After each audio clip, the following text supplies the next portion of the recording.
Welcome to Calming Bedtime Journeys channel. Tonight we step inside a peasant hut in medieval England, not as distant visitors, but as tired people arriving at the end of an ordinary day. What did home really mean when the roof was thatch? The floor was packed earth, and the air tasted faintly of smoke before supper was even ready. You may imagine a cottage glowing beside a lane, but the truth is rougher, warmer, stranger and more human. Outside, evening gathers over the fields. Damp wind moves through bare hedges. Somewhere beyond the yard, a cartwheel groans in the mud, sounding deeply offended by its own existence. You duck beneath the low doorway and enter the hut's dim interior. So, before you settle into the story, take a second to like the video and hit subscribe, and as you get comfortable, comment your location and your local time so we know where this quiet journey is finding you tonight. Now, dim the lights and step carefully inside because the threshold is uneven, and medieval carpentry has never promised elegance. The first thing you notice is the smoke. It hangs below the rafters in a soft grey layer, drifting above your head like weather-trapped indoors. The hearth burns low near the centre of the room, not in a fireplace set neatly into a wall. In many poorer homes, the fire sits on the floor, with smoke finding its way out through a hole, a louver, or the loose kindness of the thatch. It is not efficient, it's not clean, it is, however, alive. You smell damp straw, wood ash, old wool, warm bodies, and sour ale. The air is thick but familiar to the people who live here. A mainstream historical fact is that many medieval English peasants lived in small timber, wattle, and daub houses, often with few rooms and limited ventilation. The hut is not a romantic cottage from a painted calendar. It is a working shelter, built to keep rain mostly outside and warmth somewhat inside, mostly as doing heroic work. Your eyes adjust slowly, at first. The hut seems like one dark shape, all shadows and smoke, then details rise from the gloom. A wooden chest sits against one wall, a bundle of tools rests near the door, a pot hangs over the fire, its contents murmuring with the patience of food that has learned not to hurry. Along the edges, rough bedding lies folded or spread low, waiting for night. The floor is hard beneath your feet. It is packed earth, cool and slightly uneven, covered here and there with straw or rushes. When you shift your weight, the material whispers under your soles. It carries the smell of feet, ashes, spilled broth, and the outdoors brought in by everyone crossing the threshold. Cleanliness exists here, but not in the bright, polished way you might expect. Polished. Clean means managed. Clean means swept when possible. The doorway behind you lets in a narrow ribbon of evening cold. The walls, made of woven sticks plastered with daub, hold back the wind better than you feared. Daub is usually a mixture of clay, straw, dung, hair, or whatever binding materials are available. There is a modest genius in it. Poor materials, handled well, can become a wall. A child crouches by the hearth, watching the pot as if staring might make supper arrive sooner. An older woman sits nearby, her hands moving through a small repairing cloth. A man enters after you, bringing the smell of wet fields with him. His boots are heavy with mud, and his shoulders bend before he even sits down. This hut does not separate work from life, it receives both. Without asking permission, you hear small sounds everywhere. The fire clicks, the pot bubbles, straw shifts, someone coughs once, then clears the throat in that tired way people use when smoke has been part of the room for years. Outside, a hen complains from somewhere near the wall, although whether it is inside or outside is not immediately obvious. Medieval domestic boundaries can be wonderfully vague. A chicken with confidence may consider architecture merely a suggestion. A curious detail sometimes noted by historians and archaeologists is how blurred the line could be between human and animal space. Not every peasant hut housed livestock in the same room, and regional practice varied. Still, animals might shelter close by, under the same roof, in attached spaces, or near the doorway. Warmth mattered. Safety mattered. Smell, apparently, negotiated poorly. There is no hallway, no private sitting room, no quiet bedroom beyond another door. The hut's interior works like a single lung. It breathes smoke, steam, voices, sleep, labour, hunger, and memory. One area may be used for cooking, another for storage, another for bedding. Yet the divisions are made by habit rather than architecture. You know where to step because the family knows. You learn by watching. Scholars continue to debate how typical any surviving evidence can be, because most peasant houses left few durable remains. Stone castles declare themselves proudly. Peasant huts sink back into the earth like secrets. Archaeologists read post holes, hearth traces, floor layers, pottery shards, and stains in soil. From these clues, they reconstruct homes that once held entire lives, though many details remain uncertain. The light changes as the fire shifts. Orange glows across faces, then slips away again. The rafters vanish into smoke. Soot has darkened the upper walls, as if the hut has been quietly smoking itself for years. It probably has.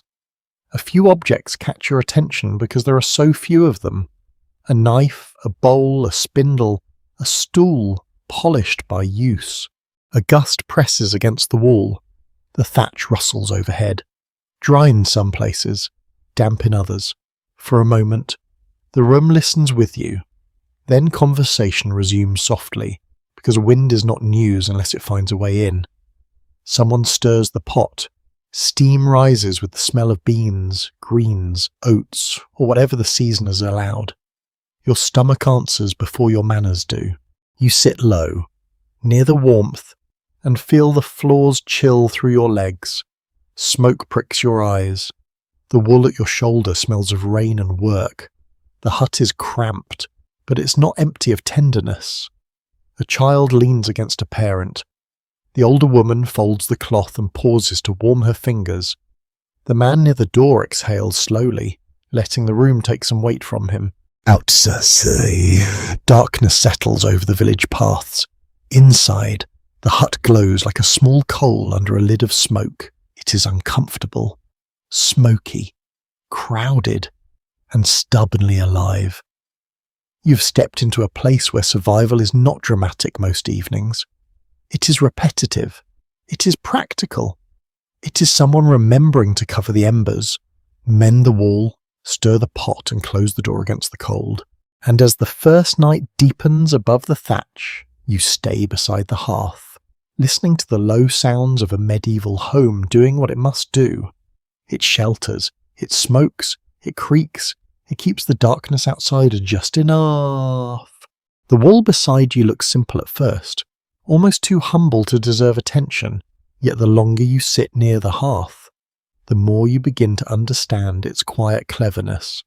It is not a wall made by wealth, it is a wall made by hands, weather, need, and repetition. In medieval England, that combination often mattered more than beauty. You rise slowly from the fire and move closer. The surface is uneven beneath your fingers. It feels cool, slightly gritty, and faintly damp where the evening air has crept through. This is not smooth plaster from a comfortable manor. It is daub, pressed over a woven frame of thin branches called wattle. The structure underneath is a basket standing upright, and the mud is its skin. A common historical reality is that many peasant houses used timber frames with wattle and daub infill, especially where suitable wood and clay were available. The method was practical, local, and comparatively cheap. No one needed imported marble, which is fortunate, because the village budget for marble was extremely quiet. What people had was coppiced wood, clay soil, straw, animal hair, dung, water, and patience. Patients did a lot of unpaid labour. You imagine the making of this wall in warmer weather. Sticks are cut from hedgerows or managed woodland. Flexible rods are woven between upright posts, passing in and out like a rough basket. Then the daub is mixed underfoot, perhaps by adults, perhaps by children who discover that building a house can look suspiciously like making a glorious mess. Clay, straw, dung, and chopped fibre bind together beneath heels. The smell would be sharp, earthy, and memorable. Fresh daub carries the scent of wet soil, animal yards, crushed straw, and human effort. It is not elegant, but when pressed into the wattle and left to dry, it hardens into a wall that can keep out wind, hold warmth, and be repaired without summoning a master mason from some distant town. You trace a small crack near the corner. It has been patched before. A lighter smear shows where fresh material was pushed in, probably after a hard frost or wet season opened the surface. These houses do not remain still. They breathe with weather. They shrink, swell, crumble, and heal. A peasant hut is less a finished object than a long negotiation with rain. The thatch above joins this negotiation. It hangs thick over the top of the wall, its edges dark from damp and smoke. Thatch is not just straw thrown on a roof with optimism. Although optimism may have helped, it must be layered carefully, tied, packed, and shaped so rain runs down rather than through. Reeds, straw, heather, or rushes might be used depending on region and availability. Some researchers note that roof materials could vary widely across medieval England. Shaped by local ecology and custom, in one area, long straw might dominate in another. Reeds from wetlands could make better sense. Elsewhere, turf or heather might appear. The peasant hut is not one single design copied everywhere. It is a family of solutions, all trying to answer the same damp question. How do you stay dry? The answer is never perfect. You hear a faint drip somewhere near the back, slow and delicate. Nobody panics. A drip is news only if it becomes a stream. The household knows where water enters during heavy rain. A bowl may be moved. A bit of thatch may be replaced. A hole may be stuffed. Repair is part of living, like eating or sighing. The timber posts are more serious. They carry weight. Define the house, and decide whether the hut remains a hut or becomes an accident. In many regions, timber was valuable, but not equally available to everyone. Rights to gather wood could be restricted by custom, lordship, or local woodland management. A peasant might have access to small branches or underwood, while larger timber required permission, money, or luck. Historians have not reached complete agreement about how often peasants built their own homes entirely, hired specialists, or relied on mixed community labour. The answer likely shifted by period, region, status, and local economy. A small tenant with neighbours and kin might manage much of the work. More complex buildings could involve experienced carpenters. Medieval life rarely gives us one neat answer, because neat answers prefer cleaner shoes. The wall smells faintly of smoke because everything here smells faintly of smoke. Years of hearth fire have darkened the interior surface. Soot clings to the upper wall, thickest where the smoke layer gathers beneath the rafters. If you brush your fingers there, they come away grey.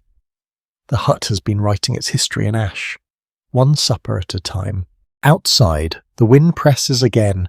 You feel the wall answer with a soft shiver, not collapse, not surrender, just movement. Medieval peasant buildings often had a flexibility that modern stone or brick walls lack. The woven core and earthen covering could absorb small shifts. It was not indestructible, but it was forgiving in its own rustic way. A quirky detail is that daub recipes could include materials that sound unpleasant to modern ears, especially dung. Yet dung fibres and organic matter help bind the mixture, reducing cracking as it dried. Medieval builders were not being strange for entertainment. They were using chemistry by habit, passed through practice rather than laboratory explanation. Sometimes wisdom arrives wearing very bad shoes. Near the doorway, the wall bears marks from daily life. A peg has been driven into a timber. Something once hung there. Perhaps a bag, a tool, or a piece of clothing left to dry badly and smell worse. Lower down, the surface is scuffed where bodies, baskets, and animals have rubbed past. The hut is narrow enough that walls are touched constantly. You begin to sense that poverty does not mean absence of skill. The people here may lack luxuries, privacy, and comfort, but they understand materials intimately. They know which clay holds, they know which straw binds, they know where wind finds weakness, they know how much patching can wait until morning, and how much must be done before sleep. The wall is not silent anymore. It tells you about fields, hedges, woodland rights, weather, labour, and repair. It tells you that a house can be made from earth and still be precious. It tells you that medieval shelter was often temporary in material, yet permanent in importance. Children grew beside these walls, bread cooled beside them. Arguments struck them and faded. Smoke stained them. Winter tested them. You return to the hearth and look back at the surface you touched. In the dim orange Lashbund light, the wall seems almost alive, rough and patched like old skin. It is humble, yes, but not foolish. It stands because many hands knew what they were doing. It shelters because someone kept returning to mend it, beyond it. The night leans close. Inside it, warmth gathers carefully. The room gathers always round you as if it has no interest in becoming larger. Every object seems to stand within reach of every other object. The hearth, the bedding, the chest, the pot, the tools, the doorway, and the people all share the same breath. In a peasant hut like this, space is not divided by comfort, it is divided by usefulness. You remain near the fire and let your eyes travel slowly around the interior. There may be a screened corner, a loft space, a partition, or a small attached bay in some homes. Yet for many poorer households, daily life unfolds in one main room. That room must do everything. It must cook supper, dry clothing, store food, hold tools, shelter sleep, calm fear, host visitors, and survive arguments. A single room has many moods. During daylight, it is a workshop. Someone spins thread by the doorway, where the light is least unhelpful. Someone sharpens a blade near the wall. A child sorts sticks for kindling, making a grand ceremony of being trusted with tiny pieces of wood. An older hand checks a basket, a strap, or a broken handle. Nothing waits for a special room, because special rooms belong to richer dreams. A basic historical fact is that peasant households often combined domestic labour and productive labour in the same living space. The home was not only a place to rest after work, it was also a place where food was prepared. Tools were mended, cloth was made, children were trained, and resources were guarded. The hut is not separate from the economy, it is part of it. The air carries all these tasks together. You smell warm broth, wet leather, ash, wool grease, and the faint sourness of yesterday's ale. A pot bubbles near your knee, and steam dampens the smoky air. When someone moves too quickly, the floor releases the dusty scent of old rushes, somewhere, hidden in bedding or straw. A flea is probably writing its evening plans with confidence. The room is crowded, but not always chaotic. People know its invisible pathways. They know which stool can be moved and which chest should not be blocked. They know where the good knife rests. They know where the children may sit without being scolded twice. In a home this small, order is not a decorative idea. It is a survival technique.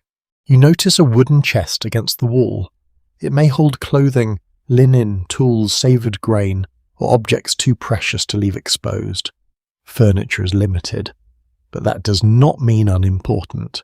A chest can be seat, storage, table, and treasury. It can guard the family's best cloth and also support a tired elbow after supper. Medieval furniture enjoys having several jobs, because it has clearly never heard of work-life balance. A low table or board may be brought out for eating, then moved away. Bowls are shared, spoons are kept close. The family does not dine in a separate chamber with graceful conversation and polished silver. They eat where they live, beside smoke, tools, bedding, damp boots, and everyone's mood. Hunger is practical. It does not require an elegant room. Some scholars caution that the exact layout of peasant interiors is difficult to reconstruct because organic materials rarely survive and written descriptions favour wealthier households. Archaeologists find hearths, post holes, floor layers, pottery, metal objects, and building traces. From these, they infer movement and use. Still, the inner life of a poor hut remains partly hidden, like a face seen through smoke. That uncertainty matters. Not every peasant hut was identical. A relatively prosperous tenant might have a larger house, more divisions, or better storage. A poorer labourer might live in a smaller, rougher dwelling. Regional building traditions shaped what was possible. Local law, custom, rent, family size, and age of the structure all mattered. Medieval poverty had many rooms. Even when the house had one, you hear the family settling into evening patterns. A woman moves near the pot, stirring with slow attention. A child is told to stop poking the fire, which seems both wise and historically inevitable. Someone near the door removes clods of mud from footwear with a stick. Each scrape makes a small dry sound. Mud falls to the floor, where tomorrow's sweeping will judge it harshly. The one-room world also means little privacy. Words travel easily, so do coughs, sighs, quarrels, and stomach noises of dramatic sincerity. A disagreement cannot retire politely to another chamber. It must either soften, sharpen, or sit in the room with everyone else. You begin to understand how village manners developed under pressure. When space is scarce, patience becomes furniture. At night, the room changes again. The tools retreat into shadow. The pot is moved or covered. Bedding is spread. Bodies settle close for warmth, especially in colder seasons. Children sleep near parents. Older relatives may claim a familiar place. A visitor, if welcomed, finds a space that is not comfortable exactly, but possible. In this world, possible is often the official standard. A small and curious detail appears in some discussions of medieval domestic life. People may have used hanging cloths, screens, or arranged furniture to create temporary zones inside open spaces. A screen need not be grand to matter. A blanket, a board, or a chest can suggest a boundary. The boundary is fragile, but the suggestion helps.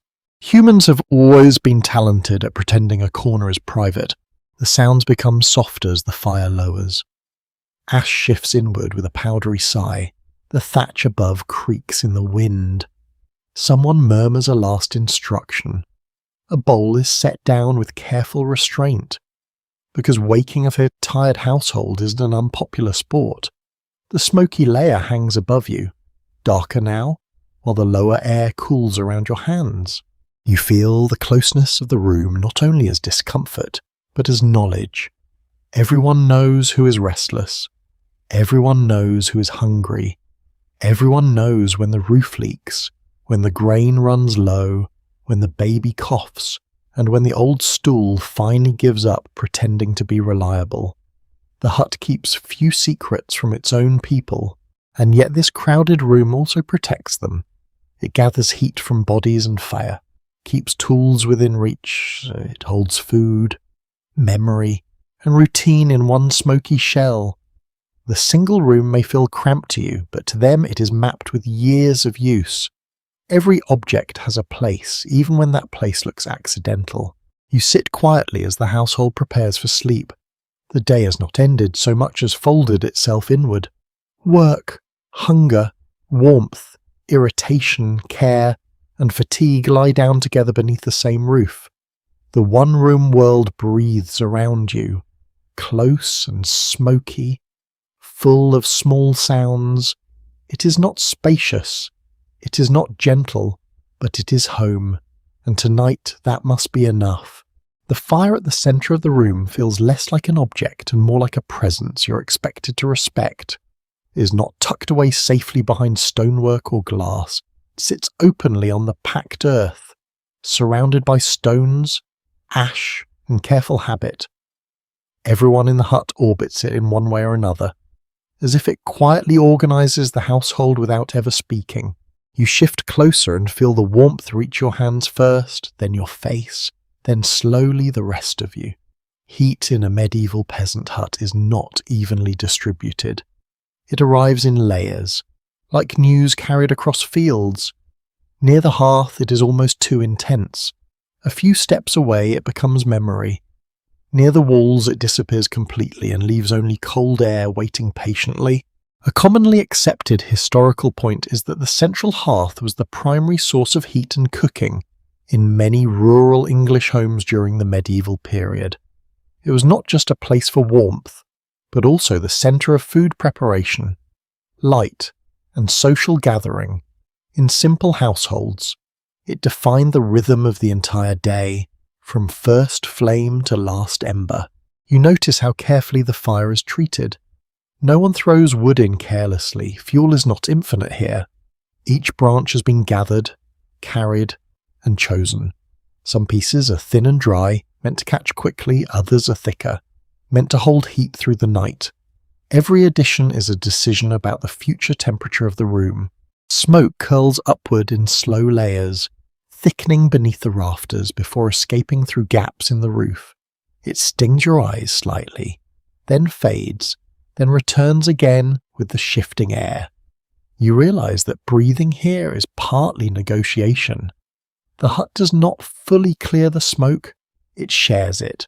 There is a rhythm to the fire that the household understands without needing to discuss it. Someone stirs it to wake it. Someone feeds it to strengthen it. Someone lets it fall into embers when sleep approaches. The fire behaves like a living thing that must be guided but never fully controlled. You watch a child lean too close, then quickly pulled back by an adult hand. The gesture is practiced, almost automatic. Everyone learns early that fire is generous but not forgiving. It gives warmth without asking permission, yet it demands respect in return. A subtle detail often noted in archaeological interpretations of medieval domestic sites is that hearth placement and wear patterns in floors can reveal how frequently people gathered around fire and how long specific dwellings were used. Ash layers, soot distribution, and burned soil tell stories that written records rarely capture for ordinary households. Some researchers still disagree on how open or enclosed hearth areas were in different rural regions. In certain reconstructions, the fire sits more centrally with little structure. In others, partial enclosures or raised stone settings appear. The evidence does not always align neatly, and regional variation likely played a larger role than any single design rule. A quirky detail from historical interpretation is that soot patterns in surviving roof structures sometimes show how smoke moved differently depending on wind direction and roof thatching style. In a sense, the house remembers its own airflow like a slow diary written in black dust. You stretch your hands again toward the heat. The warmth feels temporary, like something you borrow rather than own. That sensation defines much of life here. Comfort is not permanent. It is assembled, maintained, and then allowed to fade. The pot above the fire shifts slightly as bubbling increases. The sound is soft but constant, like a quiet conversation between ingredients. Whatever is inside is not luxurious, but it is necessary. Pottage, grains, vegetables, beans, and scraps from better days all merge into a single shared meal. Hunger does not require variety, it requires continuity. A man adjusts a wooden support near the hearth, making sure the hanging pot does not tip. The movement is small, practiced, and unremarkable, yet it carries importance. A spilled meal here is not just inconvenience, it is loss measured in effort, time and tomorrow's hunger. You notice how everyone's body unconsciously angles toward the fire, even when speaking, even when working, even when resting. The hearth pulls attention back to itself. It is the centre not by decoration, but by necessity. The room exists around it like a thought built around a sentence. A thin crack pops in the burning wood. The sound briefly sharpens the air, then disappears into the general murmur of the room. Outside, wind brushes the walls again, testing them gently. The hut answers with a soft creak that feels almost like breathing. There is a moment of stillness where nothing new is added to the fire. In that pause, you realize how much of the household's identity depends on maintaining this single point of heat.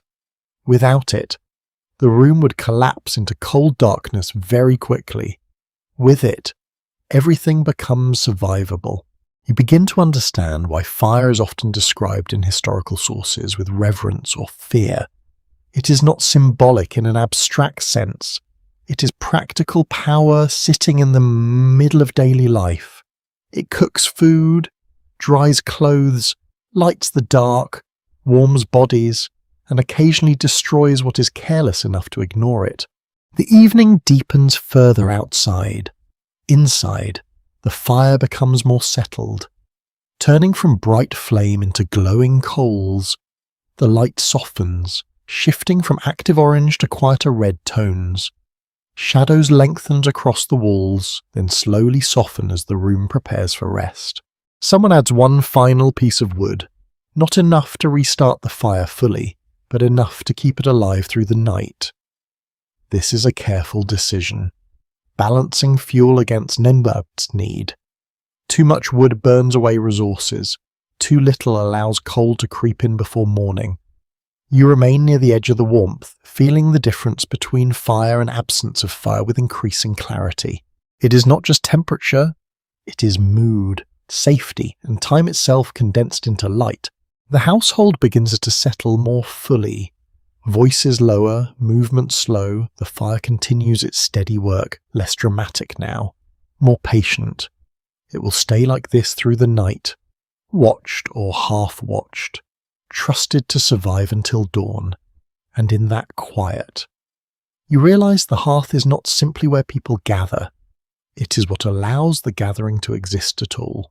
The warmth of the hearth stays with you even when you shift slightly away from it. But something else quickly takes its place, the smell.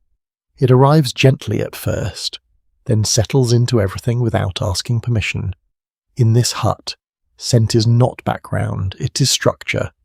It tells you where you are, what season it is, what people ate, what they burned, and how long the room has been lived in without interruption. You breathe in slowly and realize the air is layered. Smoke sits at the top, thick and familiar. Below it, a mix of damp straw, wool, food, and bodies creates a dense middle band of scent. Near the floor, earthiness rises from packed soil and old rushes. It is not unpleasant to those who live here. It is simply information that never stops arriving. A widely supported historical understanding is that medieval homes, especially rural peasant dwellings, often had strong mixed odours due to open hearth cooking, limited ventilation, and close proximity between humans and animals. Clean air, in the modern sense, was not a realistic expectation. Air was shared, reused, and shaped by necessity rather than filtration.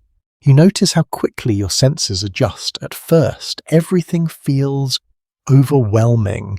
Then your attention stops resisting and starts interpreting. The smoke becomes warmth. The damp straw becomes bedding. The scent of ale becomes evening routine. Even the faint sourness of stored food begins to feel like preparation rather than decay. Someone stirs a pot again, and a fresh wave of steam rises. It carries the smell of grains, onions, and something green that may have been preserved, dried, or simply lucky enough to survive the season. The aroma spreads across the room and briefly dominates everything else. as if the hut is reminding itself that nourishment is still happening here. A small but interesting detail often noted by historians of daily life is that household floors covered with rushes or straw were not just for comfort, they also absorbed spills, heat, and organic waste, which meant they had to be replaced periodically. New layers might be added over old ones, creating a compressed record of daily living underfoot. You imagine those layers forming over time, one season laid over another, one winter buried under the next, dropped food, spilled drink, ash from the hearth, fragments of cloth, and traces of animal movement all slowly becoming part of the floor itself. Walking here means walking on accumulated time. There is a faint smell of animals as well, not always visible but always nearby. Even if no livestock shares the exact room tonight, the hut remembers them. Wool, leather, manure from outside, and the memory of barn warmth all drift in through clothing and boots. In many rural households, humans and animals lived in close spatial proximity, especially in colder months when shared heat mattered more than separation. You hear a soft scrape near the doorway, and the smell of wet earth strengthens. Someone has stepped in from outside again, bringing the field with them. Rain, soil, and cold air enter briefly, then are swallowed by the warmer interior scent of fire and food. The hut constantly negotiates between inside and outside through smell alone. Scholars continue to debate how people in medieval communities emotionally perceived these dense living conditions. Some suggest that familiarity dulled discomfort significantly. Others argue that sensory adaptation was real, but did not necessarily mean acceptance without complaint. The evidence is indirect, drawn from literature, legal records, and material remains that do not fully capture lived experience. You find yourself wondering how quickly this smell becomes normal for a child growing up here. Not as something to tolerate, but as something expected. The scent of smoke on clothing, the smell of damp wool drying near a fire, the constant background of earth and food and breath. What feels intense to you may feel ordinary to them. A quirky observation made by some environmental historians is that smoke from different types of fuel, such as peat, wood, or charcoal, can leave distinct lingering aromas on clothing and hair. In households where fuel type was consistent, that scent may have become part of a family or region's recognizable identity, like an invisible signature carried through villages. You shift slightly and catch another layer of smell rising from the bedding. Straw, slightly sweet and slightly stale.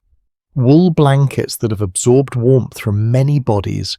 Perhaps a hint of herbs scattered among the rushes, used in some homes to reduce pests or simply to add a sense of freshness that only briefly works before fading. The floor creaks softly under movement, releasing a faint puff of dust and old scent. It reminds you that nothing here is sealed or separated. Everything touches everything else. Heat, smell, sound, and touch all overlap in a continuous exchange. Outside, wind presses briefly against the walls again. A thin draught slips through a gap near the thatch, carrying the colder scent of night soil, wet wood, and distant fields. The contrast is immediate. Outside smells sharper, emptier, less forgiving. Inside smells dense, layered, and human. You begin to understand that smell is one of the main ways this household understands its environment. Without glass windows, sealed doors, or modern ventilation, scent becomes a kind of map. It tells them when the fire is too low, when food is ready, when animals are too close, when rain is coming, or when something is burning that should not be. A woman near the hearth leans forward slightly, checking the pot. The steam that rises carries reassurance. No one speaks about it. They do not need to. The smell confirms what words would only repeat. Your senses settle further into the rhythm of the room. The initial sharpness fades into continuity. Smoke no longer feels intrusive, it feels like atmosphere. Food no longer feels like a separate event, it feels like part of the air. Even the dampness becomes less noticeable as your body stops resisting and starts adapting. The fire shifts again, and a new wave of scent rises, slightly different, slightly deeper. Burning wood releases its own language into the air, and the hut responds by absorbing it quietly. Nothing here is isolated, everything is shared, including breath. You realize that in this space, smell is not background detail, it is memory in motion. It connects past meals to present warmth, past fires to present comfort, past labour to present rest. It is not clean, it is not controlled, but it is honest in a way that modern, filtered air rarely is, and as the evening continues, you remain seated near the hearth, surrounded by this invisible architecture of scent, learning how a medieval home is not only built of wood and earth, but also of everything its air chooses to remember. The fire has settled into a quieter rhythm now, but the hut itself has not become still. Even in rest, it continues to move in small ways, as if the building is breathing through its floor. You notice it most clearly when you look down. The ground beneath you is not smooth or finished. It is uneven, layered, and alive with traces of use. Your foot shifts slightly and the surface answers with a soft crunch. Straw and rushes lie scattered across the packed earth. Some are fresh and pale, others darkened and flattened by weeks of use. Underneath them, older layers may already be decomposing into the soil itself. A floor here is never fully finished. It is always becoming something else. A commonly observed fact in medieval archaeology is that domestic floors in rural homes were often made of compacted earth and periodically covered with fresh rushes or straw. These coverings were intended to provide insulation, absorb moisture, and improve comfort. They were replaced when they became too soiled or broken down by constant use. You can feel that cycle beneath your feet. What you stand on tonight may not be what someone stood on last season. The hut quietly renews itself in layers that are rarely visible unless someone strips them away. Time is not stored in shelves here. It is pressed into the ground. There is a faint give to the floor where people gather most often, near the hearth. Movement has compacted the earth more tightly, away from it. The surface feels looser, softer, slightly uneven. Paths form naturally between fire, door, and sleeping areas. The hut organizes itself through repetition rather than design. You notice small fragments caught among the straw, a broken stem, a crushed herb leaf, a fragment of food hardened into something unrecognizable. These details are not cleaned away immediately. Instead, they become part of the next layer. The floor is both surface and archive. Someone brushes the ground near the fire with a simple bundle of straw tied together. The motion is slow, practical, and familiar. Dust rises briefly into the air, catching the firelight before settling again. This is not sweeping as we imagine it today. It is more like rearranging what already exists. A quirky detail often mentioned in studies of medieval domestic life is that herbs, such as mint, chamomile, or lavender were sometimes mixed into floor coverings. They were not used for decoration alone. They helped mask odours, discourage pests, and give the living space a faint sense of freshness, even if only temporarily. You catch a trace of something green beneath the smoke and earth. It is subtle, almost lost in the heavier sense of the room, but it is there. The hut is not entirely without attempts at comfort, it simply extenses them through available materials. The straw underfoot also carries warmth, not physical heat, but memory of it. It has absorbed countless hours of bodies sitting, standing, and sleeping. It has held spilled broth, fallen crumbs, and the slow drip of melted snow brought in on boots. Every step presses lightly into that history. You shift again, and a few insects scatter quickly from the disturbance. Fleas, lice, or other small companions of close living make brief appearances here, then disappear just as quickly into the straw. Their presence is not surprising to anyone in the hut. It is part of the shared ecosystem of human and animal life.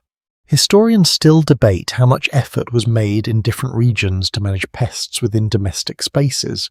Some evidence suggests periodic replacement of bedding and rushes was one method of control.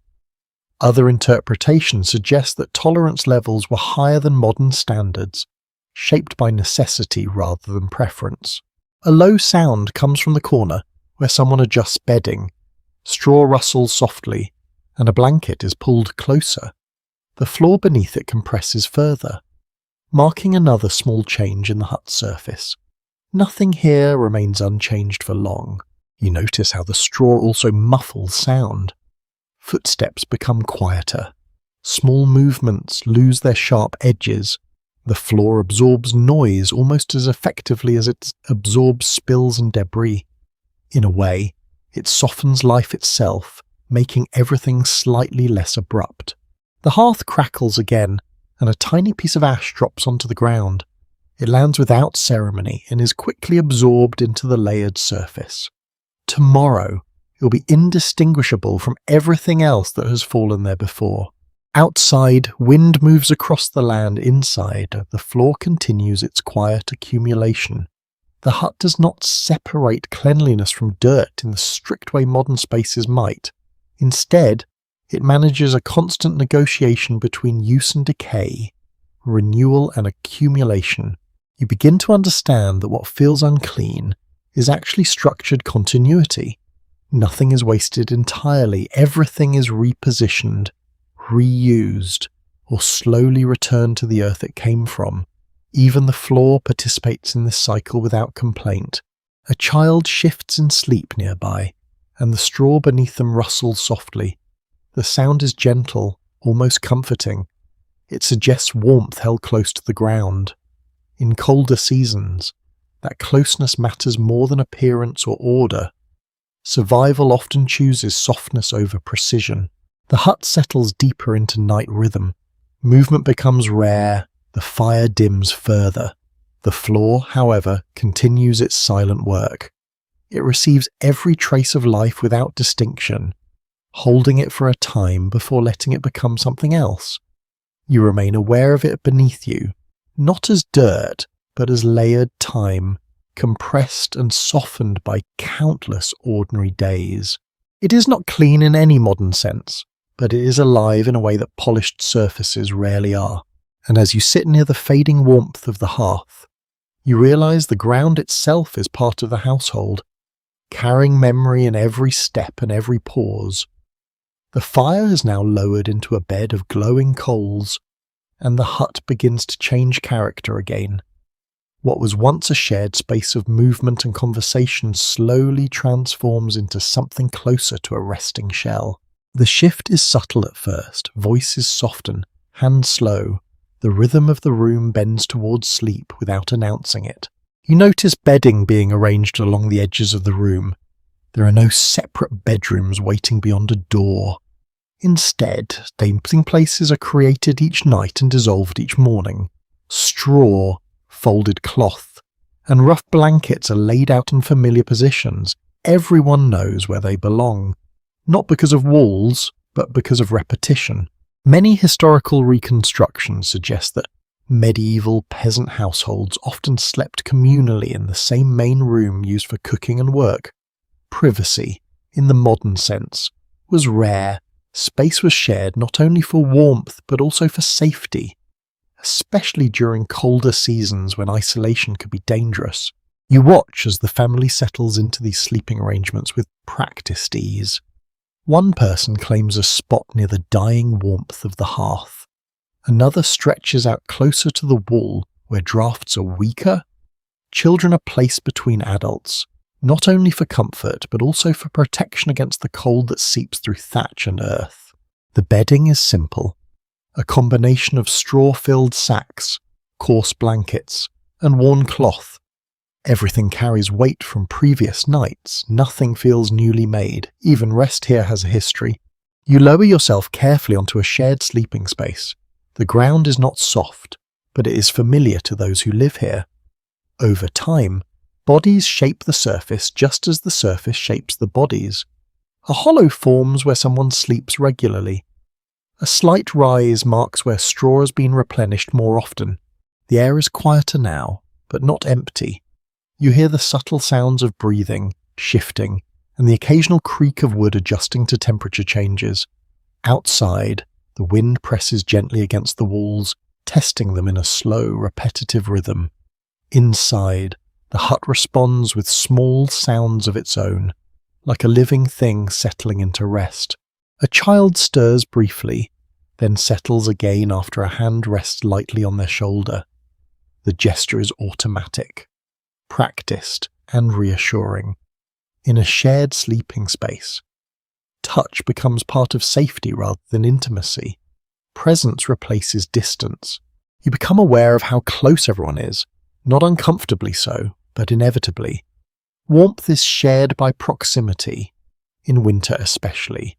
This closeness is not optional. Heat produced by bodies is as important as heat from the hearth, which now fades into embers. A small but often noted detail in rural household studies is that sleeping arrangements could shift seasonally. In colder months, people might sleep closer together, or even bring animals into adjacent spaces to retain warmth. In warmer months, they might spread out slightly, using courtyards or lofts when available. There is a faint rustle as someone adjusts a blanket. The sound is soft, almost like paper being turned. Straw beneath shifts in response, releasing a dry, earthy scent that briefly rises before settling again. The floor and bedding are not separate systems. They are part of the same living arrangement. You lie still and look upward. The rafters are barely visible now, lost in the darker layer of smoke that remains suspended near the roof. Occasionally, a faint ember glow reveals their outline before fading again. Above you, the hut feels less like a structure and more like a low sky held in place by timber. Sleep here does not arrive quickly. It settles gradually, like mist. The mind remains alert to small sounds at first. A distant cough, a shifting weight, the soft crackle of cooling ash. Each sound becomes part of the night's pattern. There is also the awareness of protection. The hut is small, but it encloses you fully. Wind remains outside, darkness is held at the edges. Whatever lies beyond the walls is distant, abstract, less immediate than the warmth shared inside. Some interpretations of medieval rural life emphasize how households developed strong communal rhythms around sleep, work, and food, with boundaries between activities that differ significantly from modern segmented daily life. Yet these interpretations are always partial, shaped by limited material evidence and scattered written references. You exhale slowly and feel the tension of the day begin to loosen. The fire is now only embers, but its presence remains in the warmth it leaves behind. That lingering heat becomes the bridge between waking and sleep. Someone nearby breathes more deeply, drifting into rest. Another shifts once, then becomes still. The hut quiets further, not abruptly, but in stages. Silence here is not total. It is layered like everything else in this place. You notice how even sleep is shared in rhythm. Not identical, but synchronized through proximity.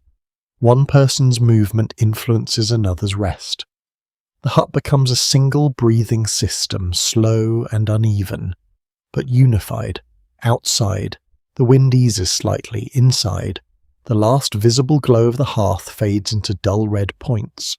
Then into darkness. The room is no longer centered on fire. It is centered on bodies resting together in shared warmth. You close your eyes, aware that the hut continues to exist around you, holding its people through the night in the simplest way it knows how. And in that quiet, sleep finally begins to take hold. Night has fully taken hold of the hut now, but it is not a silence without texture. It is a layered quiet, built from breathing, distant wind, and the occasional small movement of wood and straw settling into colder air.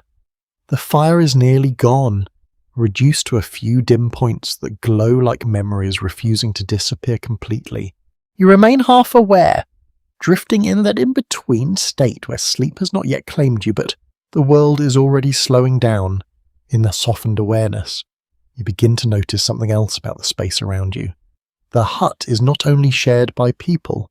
A low sound comes from somewhere near the edge of the room, a soft shuffle, followed by a faint rustle of straw. It is not human. It is heavier, more grounded, shaped by a different kind of patience. In many rural medieval households, animals were part of the domestic environment, especially in colder seasons when proximity meant survival for both humans and livestock. A commonly accepted view among historians of rural life is that small animals such as chickens, goats, or pigs often live very close to human sleeping spaces, either within the same structure or in adjoining sections. The arrangement was not symbolic. It was practical. Heat, prana, and an economy of space mattered more than separation. You shift slightly and catch the faint smell of animal presence. It is not overwhelming, but it is unmistakable. Warm fur, damp earth, and the faint sour scent of feed and enclosure blend into the broader smell of the hut. It has been present all along, but now, in the deeper quiet of night, it becomes easier to distinguish. A hen stirs somewhere near the wall. Its movement is brief, followed by stillness again. No one reacts. The household has learned to sleep through these familiar interruptions. Animals are not intrusions here. They are part of the household ecosystem, moving through it like additional breathing bodies. You imagine the smaller animals tucked into corners or sheltered spaces where warmth from the human presence drifts outward, even without direct contact. They benefit from the shared heat of the structure. In return, they provide eggs, milk, meat, labour, or simply presence that helps maintain warmth and stability. A subtle detail often noted in archaeological interpretation is that traces of animal remains and domestic debris found together in rural dwelling sites suggest overlapping living zones, rather than strictly separated human and animal architecture. The boundary between stable and home was often flexible depending on need and season. The hut shifts again with a soft creak as a wind brushes the exterior walls. Somewhere above, thatch rustles lightly. You can almost sense the cold pressing from outside, trying to find entry points but meeting resistance in the layered materials of wood, straw, and earth. The structure holds, not perfectly, but sufficiently. A small animal moves again, this time closer, perhaps near the entrance. The sound is gentle, accompanied by a brief scrape against the floor. You feel how normal it is for the human sleepers not to respond. This is simply part of nightlife here. Movement does not always require attention. In the darkness, your senses become sharper in unexpected ways. You hear the shift of a blanket, a slow exhale, the faint crackle of cooling ash. Even the distant settling of soil beneath the floor feels more present now that vision has faded into near darkness. There is a thought that drifts through your awareness. How did people here understand boundaries between inside and outside when both humans and animals move so freely through shared space? The answer does not arrive clearly, because the evidence itself is uneven.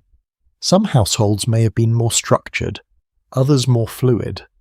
Survival often dictated arrangement more than design. A quirky observation sometimes mentioned in studies of rural domestic space is that animals sleeping close to humans may have helped regulate temperature during cold nights, creating a kind of accidental shared heating system long before anything like insulation technology existed. Whether this was intentional or simply tolerated likely varied from household to household. You feel a faint warmth near your legs, possibly from another sleeper or from an animal settled nearby. It is difficult to distinguish precisely in the darkness. That uncertainty itself becomes part of the experience. Boundaries blur when sight disappears. The hut continues its slow breathing, Wind outside, heat inside, bodies adjusting in small unconscious movements. The fire no longer defines the centre of the room, yet its influence remains in the retained warmth of the air and walls. Even embers, now invisible, still shape the temperature of everything around them. A child murmurs briefly in sleep, then falls quiet again. No one wakes. The sound dissolves into the broader rhythm of the night. You begin to sense how deeply practiced this collective rest is. Even disturbances are absorbed rather than resisted. A more interpretive strand in historical research suggests that medieval rural households may have developed strong tolerance for shared sensory environments due to constant exposure from early childhood. Yet this remains an inference drawn from material conditions rather than direct testimony, and lived emotional experience is still partially hidden from us. The hut shifts again as someone turns over in sleep. Straw compresses softly. A faint sigh follows. Then stillness returns. The pattern repeats in gentle cycles, like the room itself is adjusting its posture through the night. You begin to lose the sharp sense of separation between your own body and the space around you. Warmth, sound, smell, and touch blend into a single continuous feel. The hut is no longer something you observe. It is something you are inside of completely, without edges. Outside, the wind weakens further. Inside, darkness deepens but no longer feels threatening. It feels settled, held, contained. And in that slow, shared stillness, sleep finally takes you more fully, not as an escape, but as another layer of the same quiet life continuing inside the hut. Morning does not arrive in the medieval hut with brightness or clarity. It seeps in gradually, as if the night is loosening its grip rather than being replaced. The first change you notice is not light, but sound. Outside, distant birds begin to test the air. Inside, bodies shift, straw rustles, and the last remnants of sleep begin to dissolve into awareness. You open your eyes slowly. The roof above you is faintly visible now, no longer swallowed by complete darkness. Smoke stains and soot patterns reappear in the dim light, marking where the fire once lived through the night. The hut feels smaller in the morning, as if sleep compresses space rather than expanding it. A widely accepted historical understanding is that rural medieval households typically rose early, shaped by agricultural demands and natural light cycles. Work began when visibility allowed and ended when darkness made continued labour impractical. Time was measured less by clocks and more by the sun, and necessity. Someone near the hearth stirs the embers back to life. The motion is careful, practiced, and almost ritual. A few dry twigs are added. A faint glow returns, then slowly strengthens. Smoke begins to rise again, but this time it feels different, lighter, more like the house exhaling after the long wait of night. You sit up and feel the cold air that gathered during the night. It lingers near the floor and walls, reluctant to leave until the fire regains strength. The difference between sleeping and waking is partly temperature here. Warmth defines activity, cold defines pause. Around you, others begin their morning routines. A child rubs sleep from their eyes. An adult checks the fire, then reaches for tools or containers without speaking. There is no formal start to the day. It unfolds in steps, each person rejoining the rhythm of work as their body allows. A pot is placed near the fire again, and water or leftover broth is heated. The smell changes quickly from stagnant night air to something more active. Steam rises, carrying the scent of grains and whatever remains from yesterday's meal. Nothing is wasted easily in this environment. Food often carries forward into the next day, transformed rather than replaced. You notice how the hut reorganizes itself with morning efficiency. Bedding is folded or pushed aside. Sleeping areas disappear. The room becomes functional again, as if sleep had only temporarily suspended its purpose. Space is not fixed here. It is assigned by time of day. A small but meaningful detail often noted in archaeological studies of rural life is that repeated patterns of hearth use, ash disposal, and floor layering show strong daily rhythms. These patterns suggest that even without written schedules, households maintained consistent routines shaped by survival needs and seasonal cycles. Outside, light strengthens slightly. The thatch overhead becomes more defined, revealing its uneven texture. Tiny gaps allow thin lines of brightness to enter the hut. Dust particles drift through these lines, briefly visible before disappearing again into the smoke-filled air. Someone opens the door briefly. Cold air rushes in, sharp and immediate. The smell of the outside world arrives with it. Wet soil, distant animals, wood smoke from other huts, and the faint scent of fields still resting under morning dampness. Then the door closes again, and the interior returns to its own contained atmosphere. You begin to understand how tightly connected this household is to its surroundings. The boundary between inside and outside is not absolute. It is porous, negotiated with every opening of the door, every shift in wind, every change in weather. Life here is always in conversation with the land. Breakfast, if it can be called that, is simple. Leftover pottage, hardened bread softened in liquid, perhaps a bit of cheese or onion if available. It is not a meal defined by variety but by continuation. Yesterday feeds into today without clear separation. A quirky observation sometimes mentioned in studies of medieval diet is that meals in rural households were often repetitive and seasonally constrained, shaped by storage limits and agricultural cycles. Variety existed, but it was not guaranteed. Familiarity was more common than novelty. You hold a wooden bowl as it is passed around. It is warm from the fire nearby. The food inside is thick and simple. As you eat, you notice how quickly hunger shifts perception. What might seem plain in another context becomes satisfying here, because it fulfills immediate need without excess. Conversation, if present, is minimal. Morning speech is functional. Tasks are discussed. Weather is assessed. Plans are adjusted. Words are not for storytelling yet. They are for alignment, for deciding what the day will require from each person. Outside, a rooster calls again, sounding less like a timekeeper and more like a confident interruption. The sound cuts through the morning air, briefly asserting structure over the still soft landscape. Inside, no one reacts strongly. The day has already begun on its own terms. You notice the animals more clearly now. Movement near the edges of the hut suggests that livestock or small creatures are also waking. Their presence is part of the same system of life that includes the household.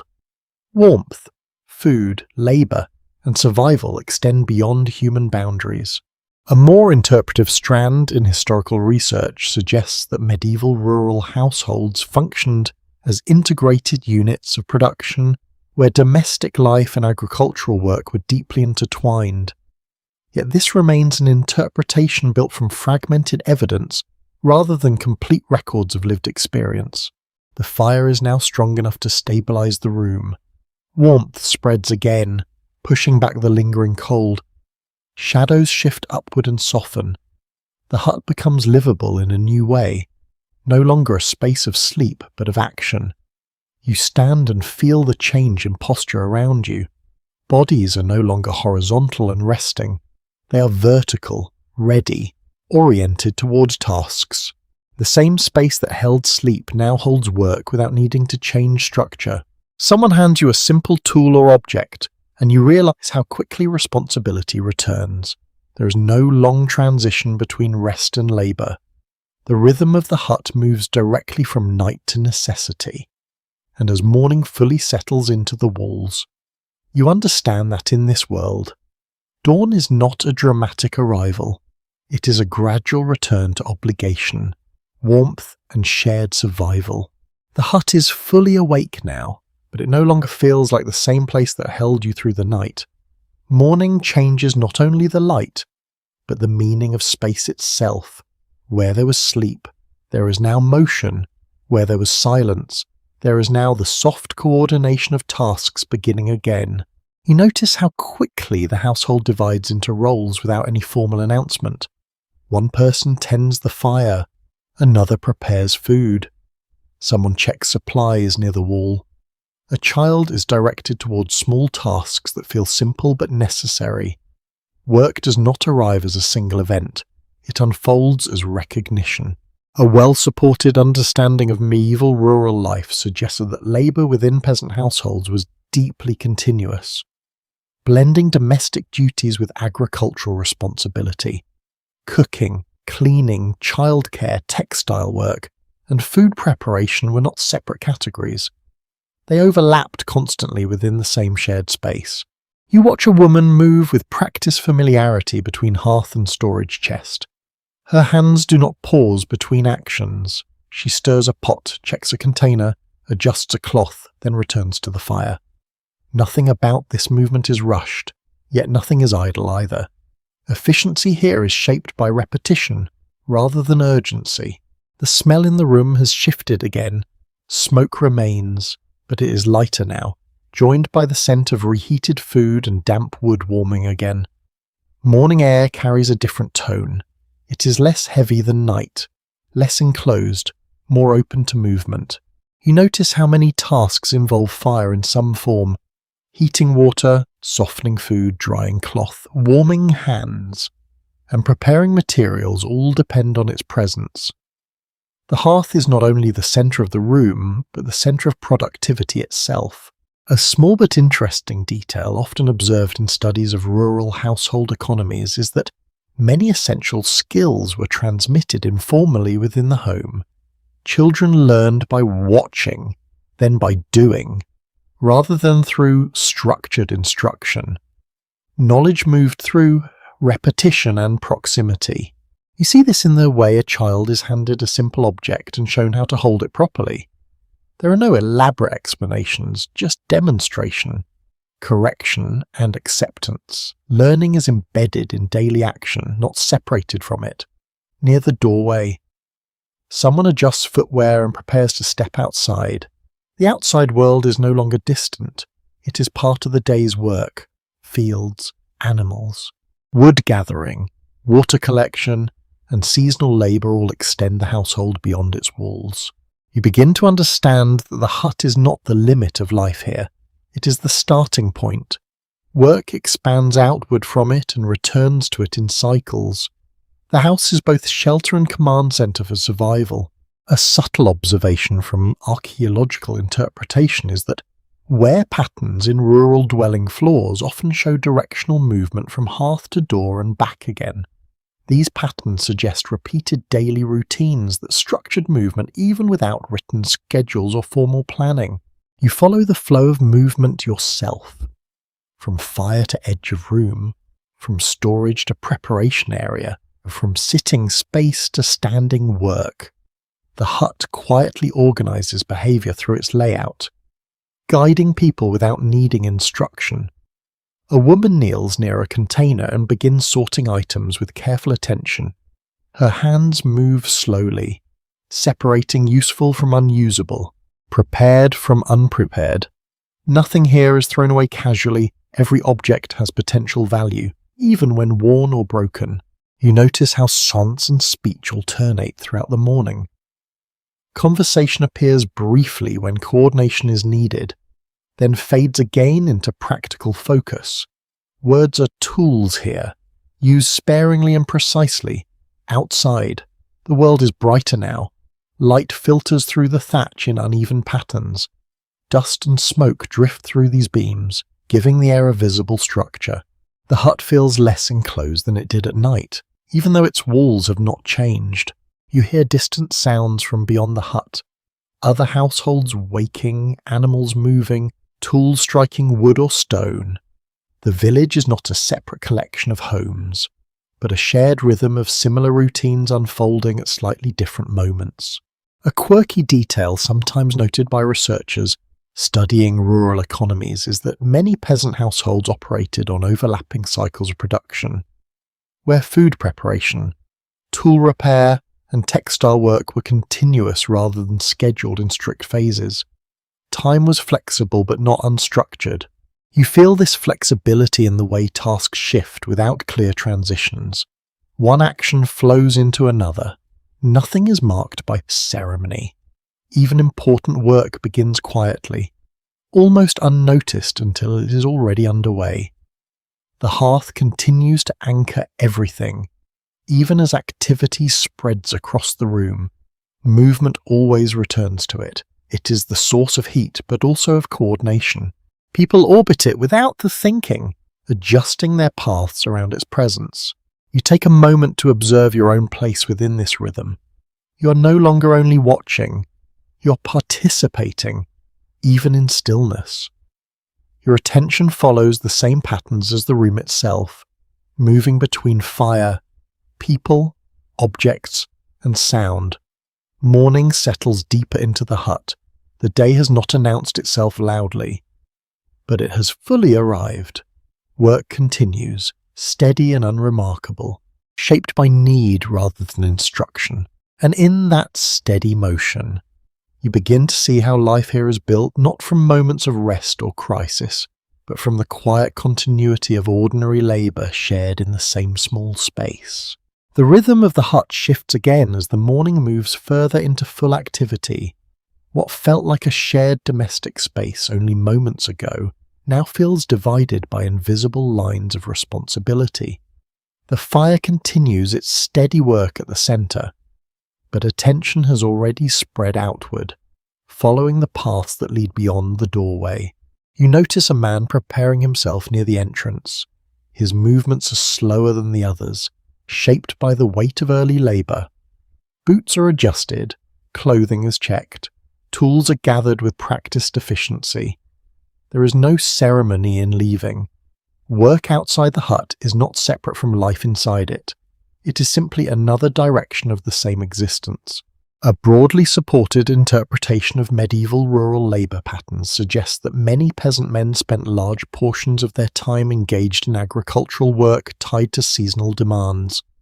Fields, livestock management, woodland tasks, and estate obligations shaped daily routines in ways that changed throughout the year. You watch him pause briefly before stepping outside. The cold air slips in through the open door, sharp and immediate.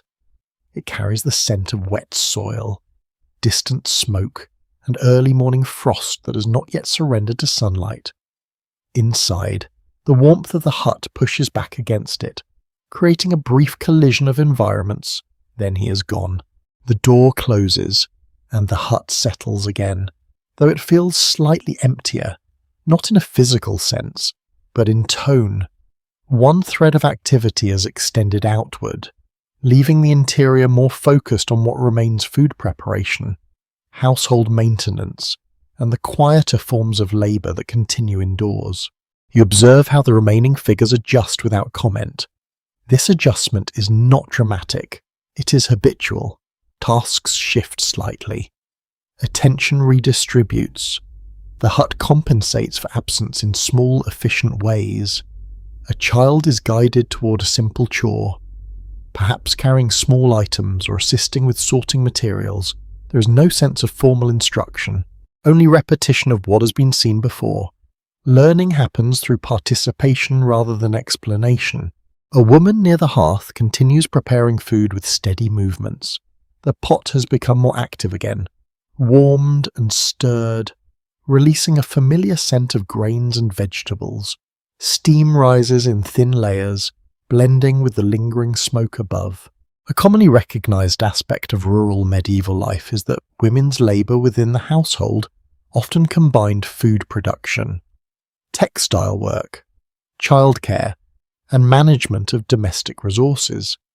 These responsibilities were not separate categories, but overlapping demands that filled much of the day. You notice this overlap in how actions shift without pause. Stirring food becomes checking storage becomes adjusting cloth becomes tending to a child.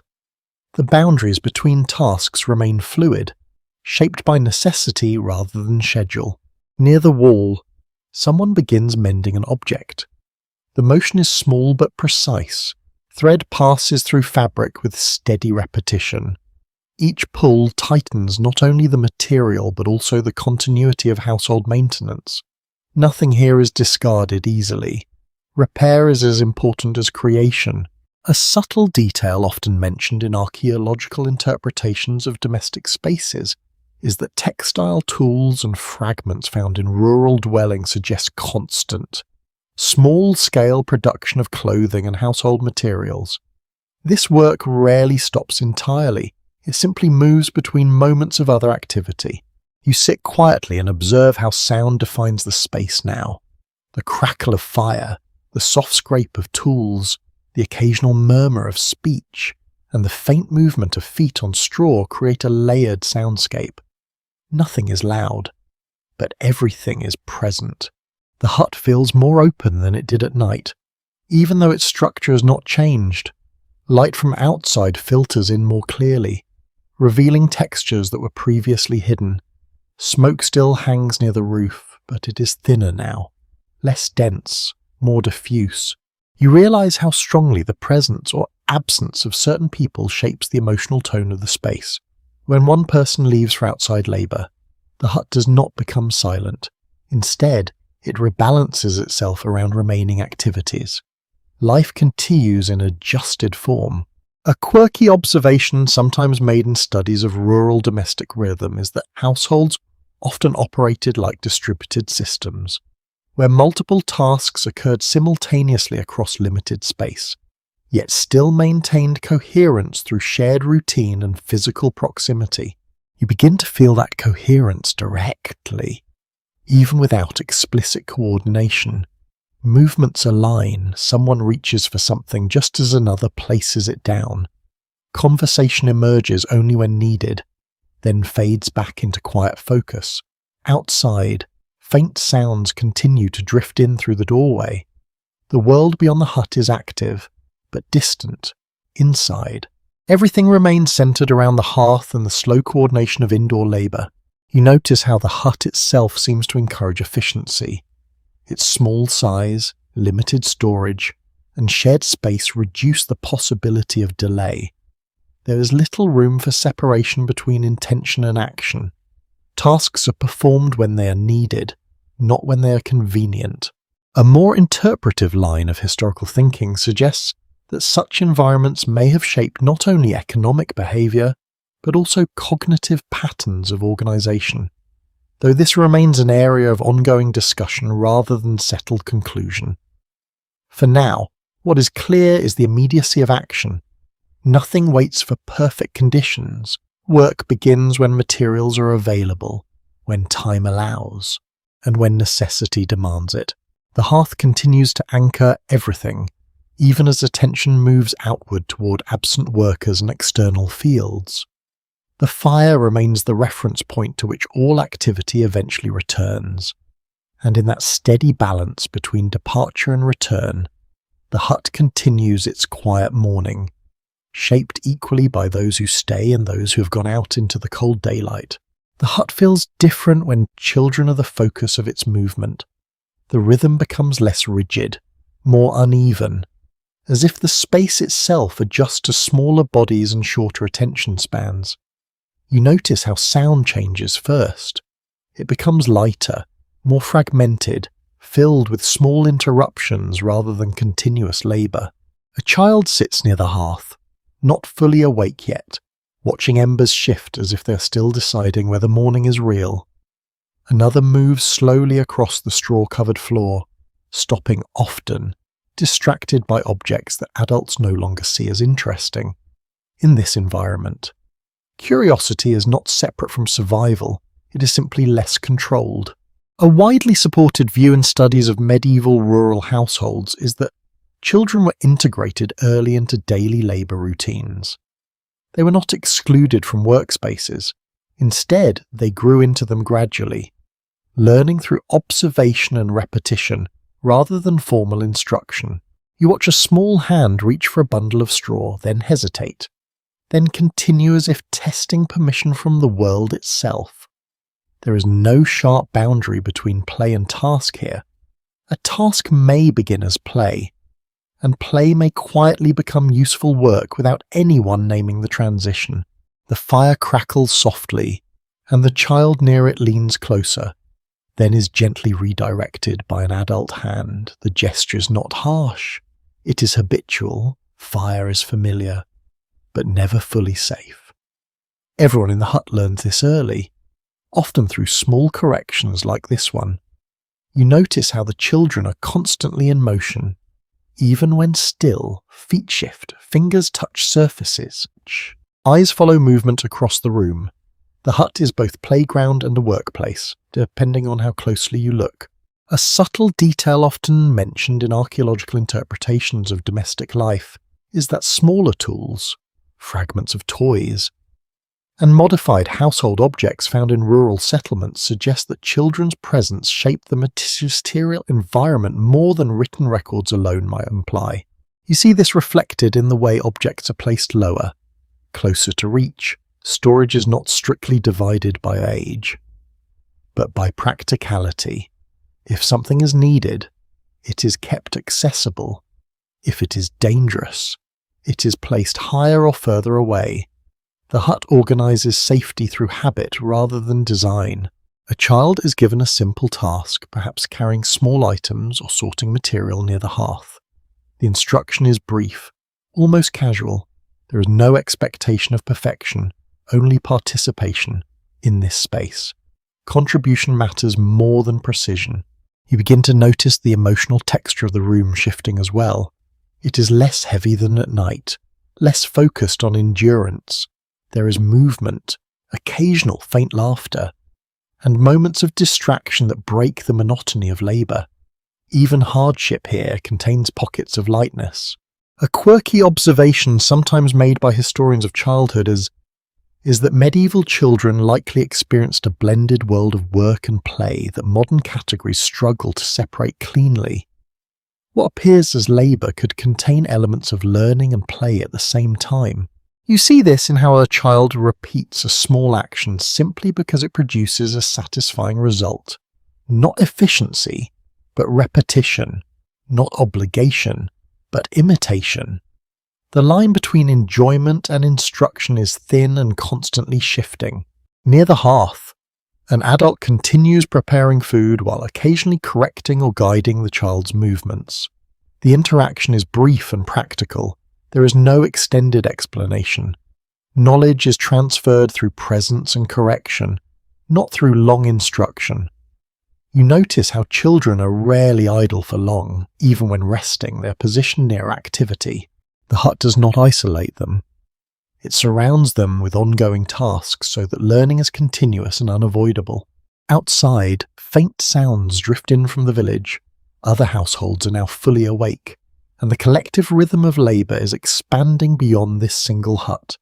The sound of tools, voices, and movement creates a distant layer of activity that mirrors what is happening inside. A more interpretive strand in historical research suggests that early immersion in domestic and agricultural labour may have shaped children's understanding of responsibility in fundamentally different ways than modern structured education systems. However, this remains a reconstruction based on limited evidence rather than direct testimony. You watch a child pause and look toward the doorway, as if briefly considering the world outside. Then they turn back toward the warmth of the fire. The decision is not dramatic, it is instinctive. Inside is warmth, guidance, and presence. Outside is distance, cold, and uncertainty. A woman adjusts a blanket around a smaller child, ensuring they remain warm while still allowing them to observe the room. The gesture is both protective and permissive. Safety here does not mean separation, it means proximity with attention. The hut continues to hum with low activity. Nothing is rushed, nothing is fully still.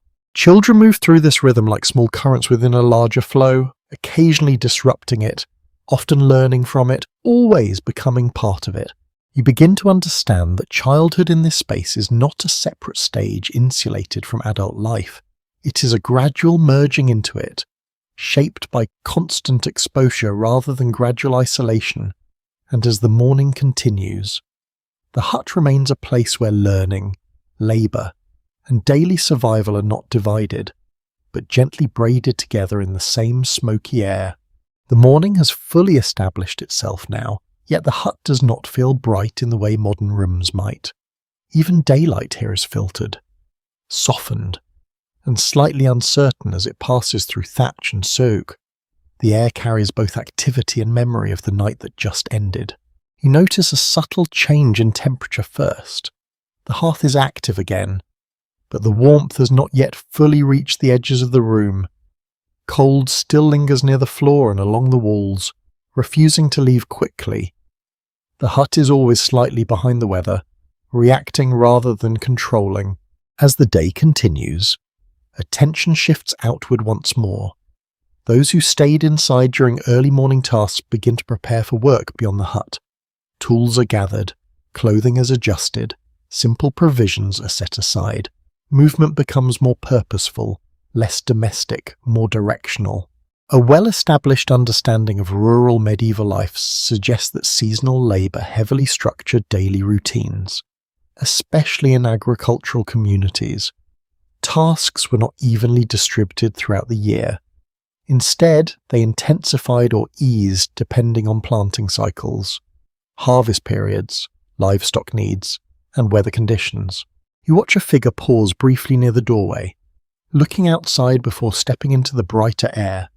The contrast between inside and outside is sharper now. The interior holds warmth and smoke. The exterior holds light, wind, and the vastness of fields waiting beyond the village edge. The door opens, and cold air spills in again. It feels more persistent than earlier, as if the day has gained confidence.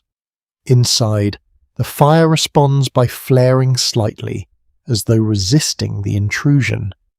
For a moment, both environments compete within the same threshold. Then the door closes, and the hut returns to its enclosed rhythm. You notice how quickly the household adjusts after departures. Tasks redistribute without discussion. Those remaining inside take up roles that continue the flow of work. Nothing pauses. The system simply reshapes itself around absence. A subtle detail often highlighted in archaeological interpretations of rural settlements is that repeated patterns of domestic activity can sometimes be inferred from wear marks, soot distribution, and tool placement within surviving structures. These traces suggest that daily routines were highly consistent, even if never formally recorded. You begin to recognize these patterns in real time. Movement from hearth to storage, from storage to preparation, from preparation to distribution. Each path is repeated so often that it becomes part of the hut's internal logic. A child sits near the edge of the room, watching adults work. Their attention shifts constantly, drawn to movement, sound, and light. Even stillness is temporary. The environment does not allow long pauses. Everything here is in motion, even when quiet. You observe how labour inside the hut continues in parallel with labour outside it. While some figures have left for fields or village tasks, others remain engaged in indoor responsibilities.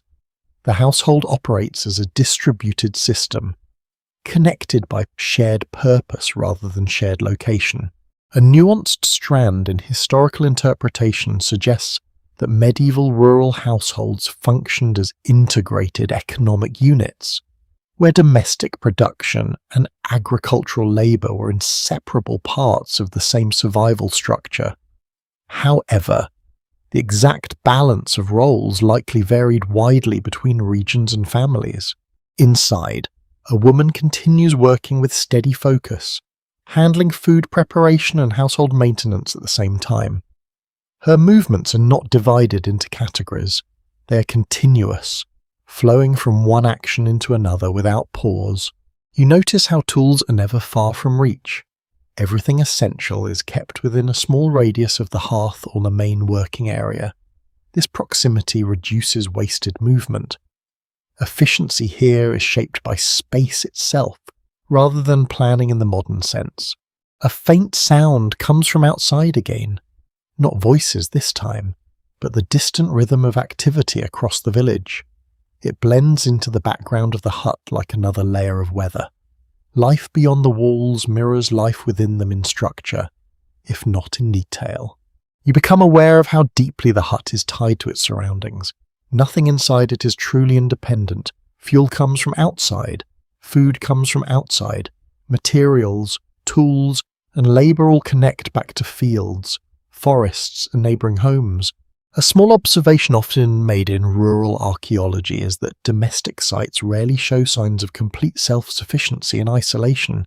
Instead, they reflect networks of exchange, shared labour, and seasonal cooperation that extend beyond individual households. You feel this interconnectedness even in stillness. The hut is not a closed world, it is a node within a larger rhythm of village life, shaped by movement in and out, by arrival and departure, by cycles that extend beyond its walls. The fire remains steady, anchoring the interior. Its presence allows the space to remain functional despite constant transitions. Without it, the structure would feel more like shelter alone. With it, the hut becomes a working centre. As the day deepens, the balance between inside and outside continues to shift. People come and go, tasks evolve, light changes across the floor, yet the underlying rhythm remains consistent, shaped by necessity rather than design. And in that steady continuation, you begin to see how life here is not defined by individual moments, but by the uninterrupted flow of work, movement, and shared survival. The character of the hut changes again as the season turns in your mind, even though the structure itself remains the same. Heat replaces cold in a way that feels less dramatic but more persistent. It does not arrive as an event. It builds slowly, pressing into the walls, the roof, and the bodies inside until everything feels slightly heavier. You notice it first in the air. It is no longer sharp or clean in any sense. It carries moisture, warmth, and a faint thickness that clings to breath. The fire still burns when needed, but now it competes with the heat of the outside world rather than protecting against cold. The hut becomes less of a refuge and more of a container. As daylight strengthens, the door remains open more often. This allows movement, but it also allows intrusion. Air flows in and out without resistance.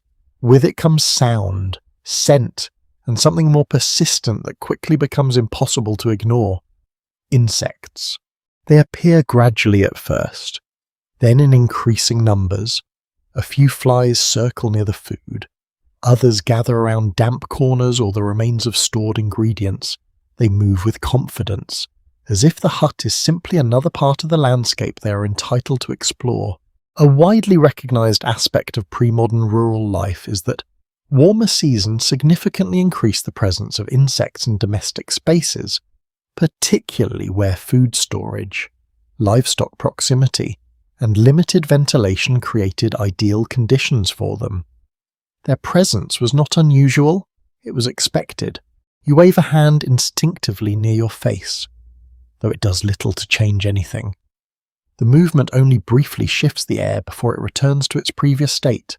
The insects do not leave, they simply adjust their position.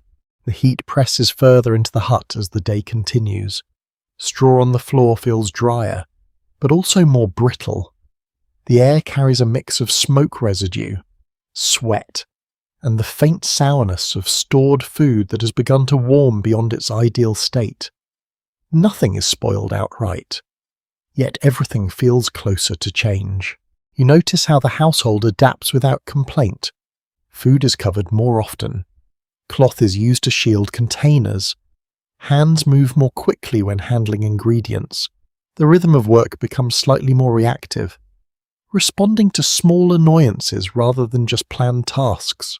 A subtle observation often drawn from archaeological and environmental studies is that seasonal changes in insect populations can sometimes be inferred from residue patterns on pottery and food storage vessels.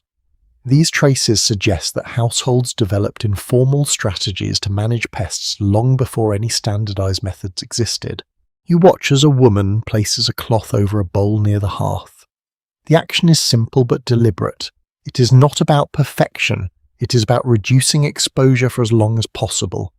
Every small adjustment matters in a space where nothing is fully sealed.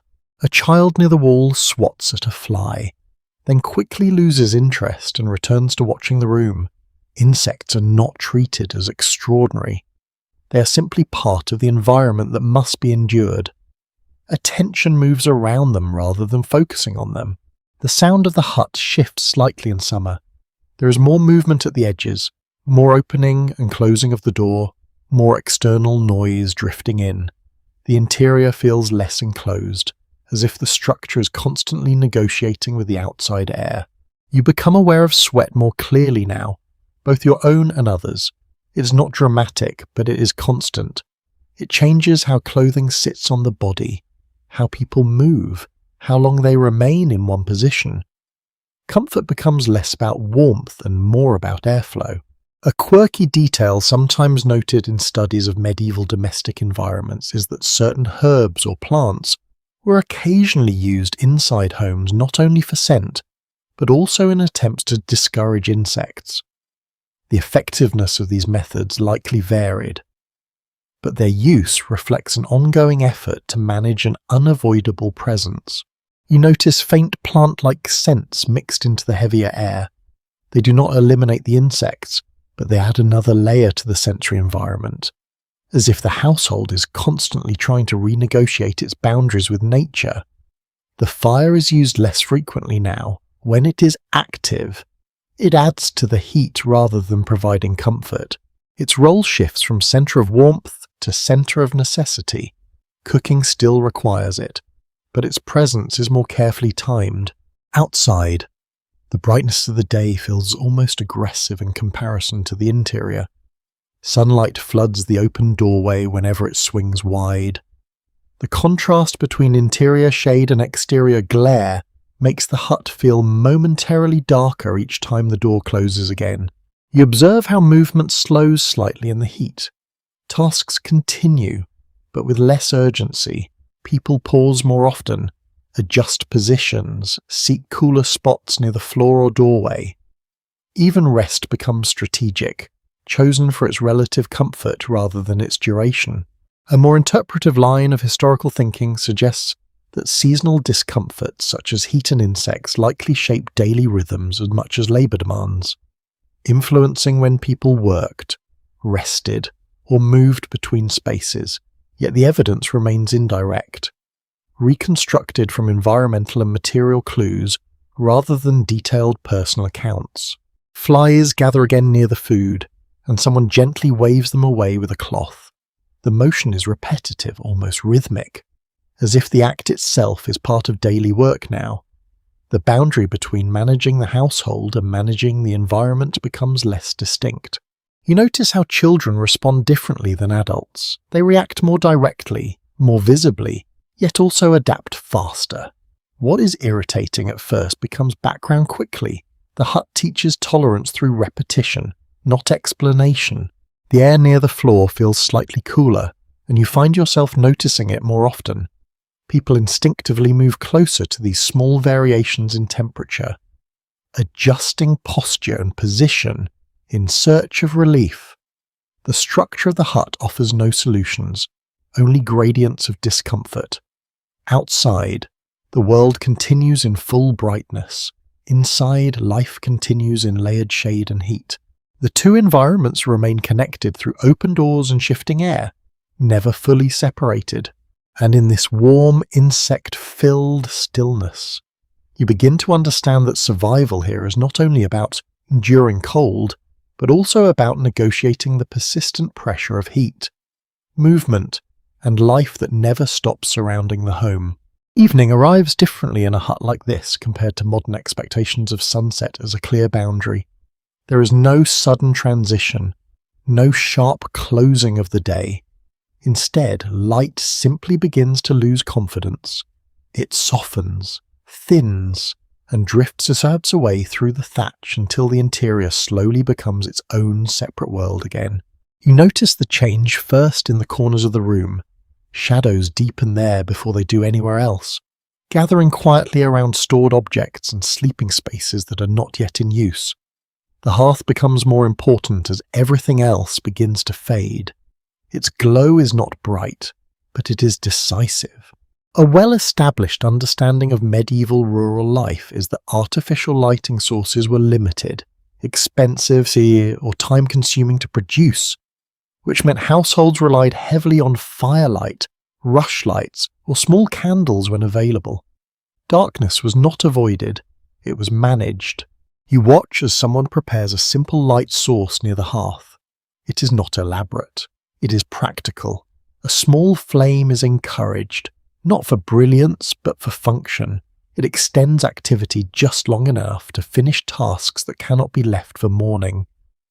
The room feels smaller again as darkness returns, not physically, but perceptually. Light defines space more than walls do here.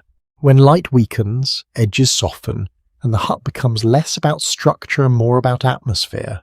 A faint detail often observed in historical reconstructions is that evening routines in rural households tended to be tightly organized around the availability of light and fuel. Tasks that required visibility were completed first, while quieter or familiar actions were reserved for later. You notice this ordering in real time. Food is finished, containers are covered, tools are returned to familiar places. Movements become more economical, less exploratory. Nothing is wasted now, not even motion. The fire is adjusted again. A few pieces of wood are added, not to create intensity, but to sustain continuity. The flame does not need to grow, it only needs to persist. Its role has shifted from center of work to center of stability. Outside, the world is no longer visible from your position. The doorway now frames darkness rather than light. Occasionally, faint sounds drift in from beyond the walls, but they feel distant, as if belonging to another version of time. You become aware of how sound replaces sight as the dominant sense. The crackle of fire, the soft movement of straw, the shifting of bodies settling into evening positions. Each sound carries more weight in the absence of strong light. A quirky observation sometimes made by historians studying pre-industrial lighting is that the reduction of visual stimuli in evening hours may have contributed to stronger reliance on sound. Memory and routine navigation within domestic spaces. Though speculative, it aligns with the constraints of limited illumination. You sit quietly as the room transitions into its nighttime configuration. Bedding begins to reappear. Familiar spaces are reclaimed. The floor, already layered with use, becomes again a place of rest rather than activity. The air feels warmer near the hearth and cooler at the edges. People naturally gravitate towards these zones, adjusting positions without instruction. The hut organizes them through temperature gradients as much as through habit. A more interpretive strand in historical thinking suggests that evening may have served as one of the most important communal periods in rural life, when labour paused and shared space allowed for conversation, repair, and rest. However, the quality of this time likely varied widely depending on season and workload. You notice how conversation returns in softer tones. Words are fewer now, but they carry a different quality, less about coordination, more about presence. The urgency of the day has faded, leaving only its residue in tired bodies and completed tasks. Someone moves near the hearth, adjusting embers for the night. The glow shifts slightly, becoming steadier, lower, more contained. It's no longer about production of heat or light, it's about maintenance through darkness. You feel the hut settling again into its nocturnal identity. The same space that held labour, heat, insects, and motion during the day now begins to contract into stillness. The transformation is not complete, but it is underway. Outside, Darkness has fully taken over. Inside, only the hearth defines shape and distance. Everything beyond its glow is suggestion rather than detail. You become aware of your own stillness more clearly now. The body begins to match the environment, slowing in response to reduced activity around it. The hut does not demand sleep, but it strongly encourages it through rhythm and repetition. A final small observation often made in studies of rural domestic rhythm is that evening routines were not simply endings to the day, but structured transitions that prepared both body and space for shared rest. They marked continuity rather than closure. You lie back or settle more comfortably, feeling the familiar textures of straw and cloth beneath you. The fire continues its quiet work, not demanding attention, only presence. And as the light fades further into ember glow, the hut becomes once again a space where time slows. Sound softens, and the boundary between waking and sleep grows thin. Night has returned fully now, but it feels different from the earlier darkness. This one is deeper, more settled, shaped by routine rather than surprise. The hut no longer resists it. Instead, it accommodates it, allowing shadows to stretch across familiar places until everything becomes softly indistinct again. You remain near the hearth as the household slows into stillness. The fire is reduced to a controlled glow, carefully maintained so it does not die completely. It is not meant to illuminate anymore. It is meant to endure. Its quiet persistence is what protects the home from cold and uncertainty. A well-documented aspect of medieval rural domestic life is that households relied heavily on stored goods and carefully managed resources to survive between harvest cycles. Grain, dried foods, preserved ingredients, and small reserves of fuel were essential to maintaining stability through unpredictable seasons. You notice how storage areas within the hut take on a different importance at night. The chest, the corner shelves, the hidden containers near the wall all feel more significant when activity slows. In darkness, everything stored becomes a form of security. A person moves quietly near one of these storage spaces, checking supplies with minimal noise. The action is careful, almost ritualized. Nothing is taken without consideration. Every item represents labor, time, and future necessity. You begin to understand how closely tied survival is to restraint. Nothing here is abundant in a careless way. Even when there is enough, it is treated as something that must last beyond the present moment. A subtle detail often highlighted in archaeological interpretations of rural households is that storage vessels and containers found in domestic sites show repeated repair and reuse patterns, suggesting that preservation and maintenance of goods were ongoing concerns rather than occasional tasks. You watch as the small container is opened, inspected, and closed again. The gesture is brief but meaningful. It confirms continuity. It confirms that tomorrow still has material support. The hut feels quieter now, but not empty. Sleep has not fully taken over yet. Instead, there is a transitional silence where movement becomes rare and intentional. Even breathing feels more noticeable in the absence of activity. Outside, the wind brushes against the structure again. It does not push hard, it tests. The walls respond with a soft, steady resistance. Nothing inside reacts strongly. This is a familiar exchange between shelter and environment. You notice how the concept of security here is not abstract. It is built from repeated confirmation that stored food exists, that the fire can be maintained, that the roof holds, that the walls remain intact, and that morning will likely arrive without interruption. A quirky observation sometimes noted in studies of pre-modern rural economies is that household wealth was often measured less in currency and more in visible and usable resources such as stored grain, livestock, tools, and preserved materials. Wealth was something you could see and touch rather than calculate. You feel this idea reflected in the way objects are treated with quiet attention. Nothing is merely decorative, everything has function, and that function is closely tied to survival across time. The fire shifts slightly as a final adjustment is made.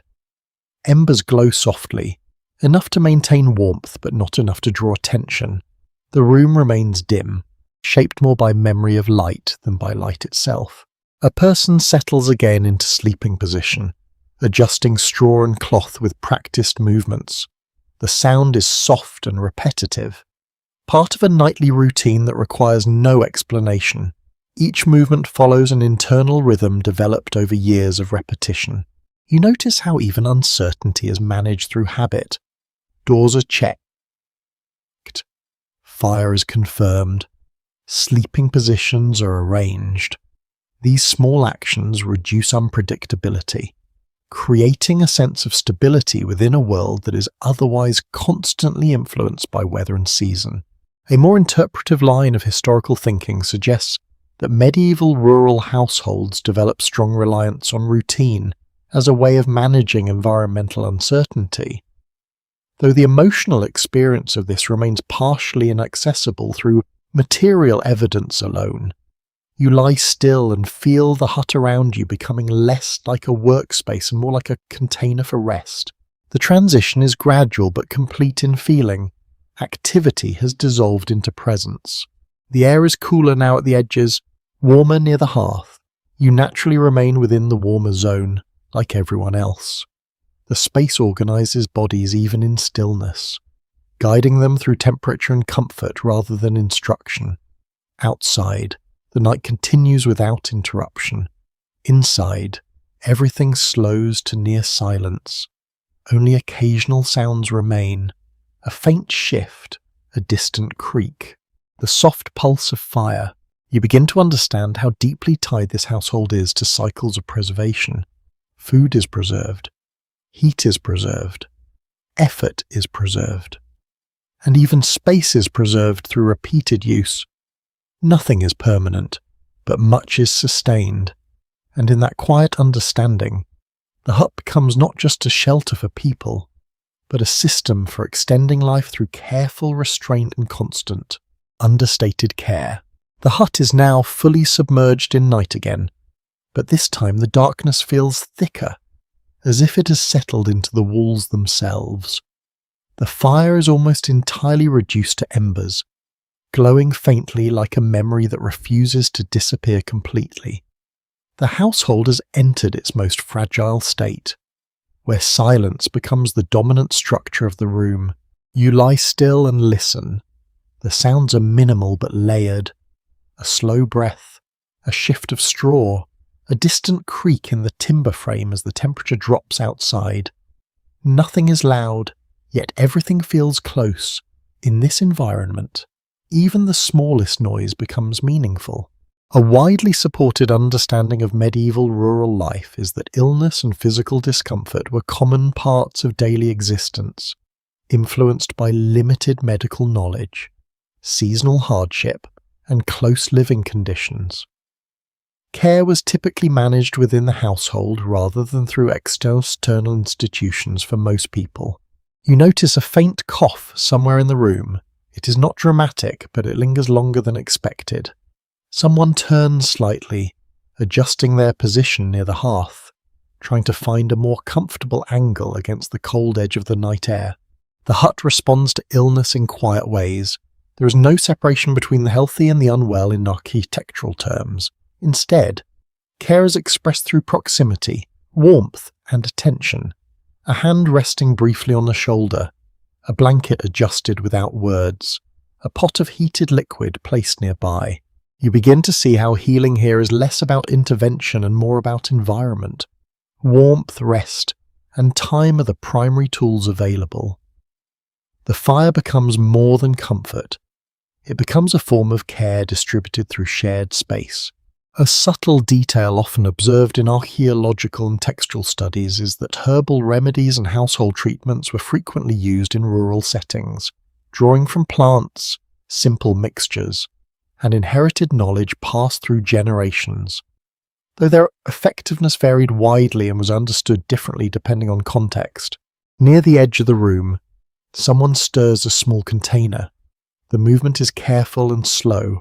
A faint scent rises, slightly bitter and herbal. cutting through the heavier smell of smoke and straw. It does not eliminate discomfort, but it adds another layer to the sensory environment of care. You notice how the presence of illness changes the rhythm of the hut without disrupting it entirely.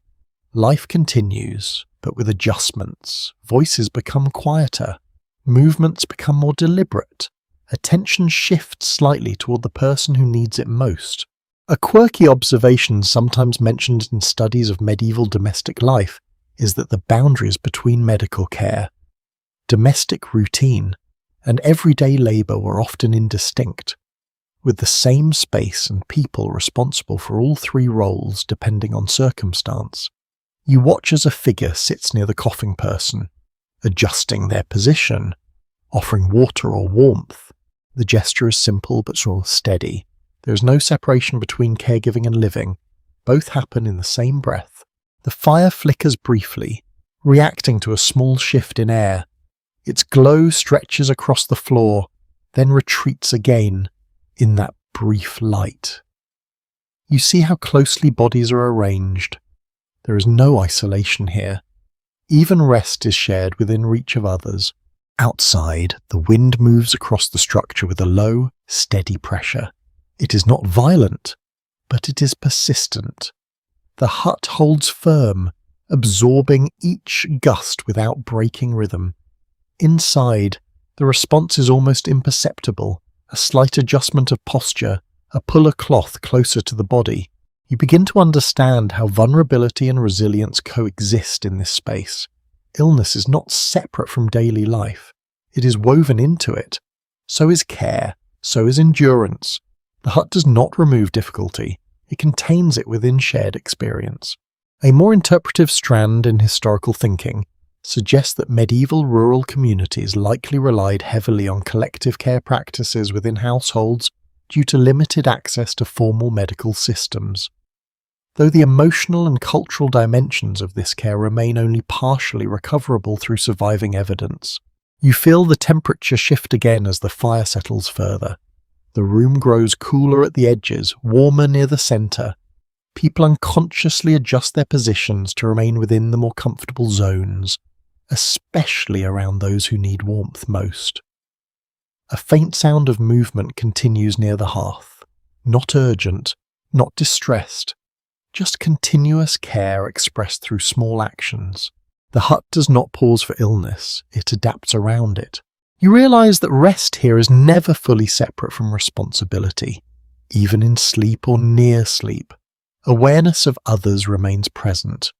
The household is not only a place of individual rest, but a shared system of attention. The coughing subsides slightly. Breathing steadies.